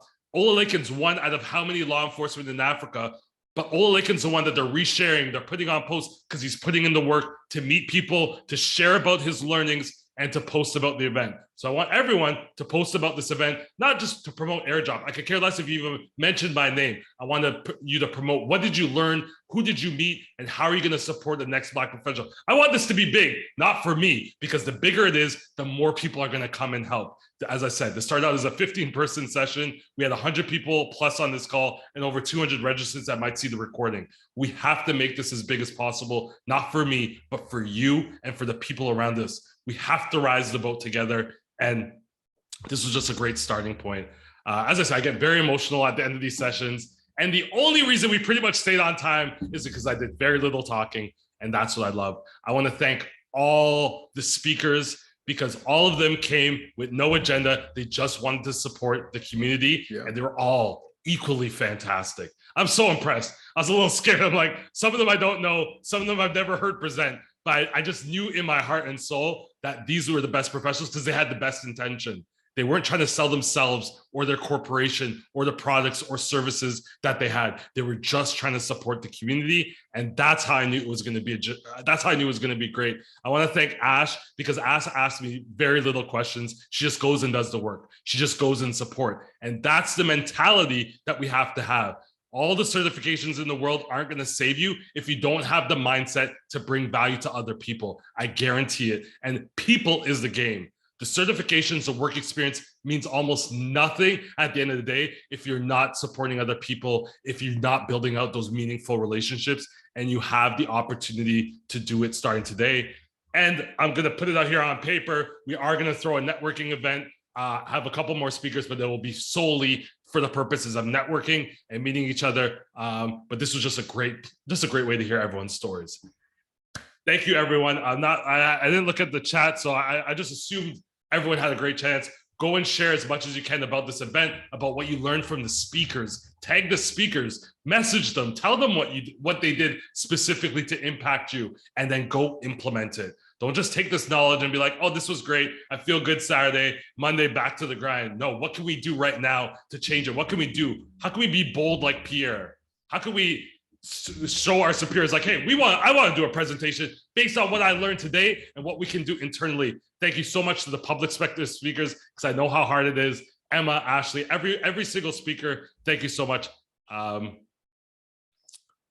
Okay, Ash, of course, sure.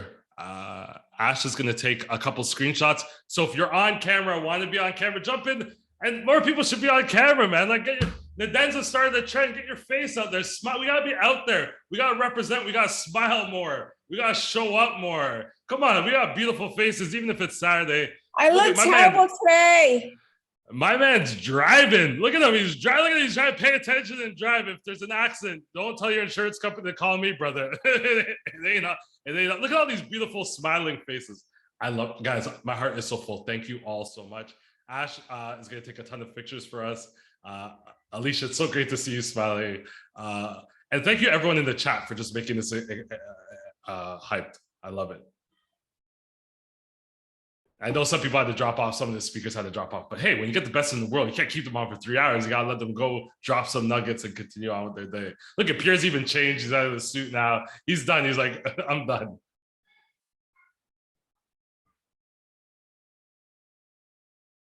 Thanks so much. There's a couple screens, guys, so just keep smiling. Okay, Ash says we're okay. Hey, everyone, go share, go connect with the speakers, but honestly, go share and talk about what you learned from these speakers. I think they spent their time here. Let's go show them some love on LinkedIn, and let's make this event even bigger and better next time. And hopefully next time we'll get the mystery guests. It was a long shot. I thought we were gonna do it, but next time maybe we'll get them live for the networking event. And I'll tell you who it is then. Thanks so much, everyone. Enjoy your weekend and take care. Thank you, everyone. Thank you.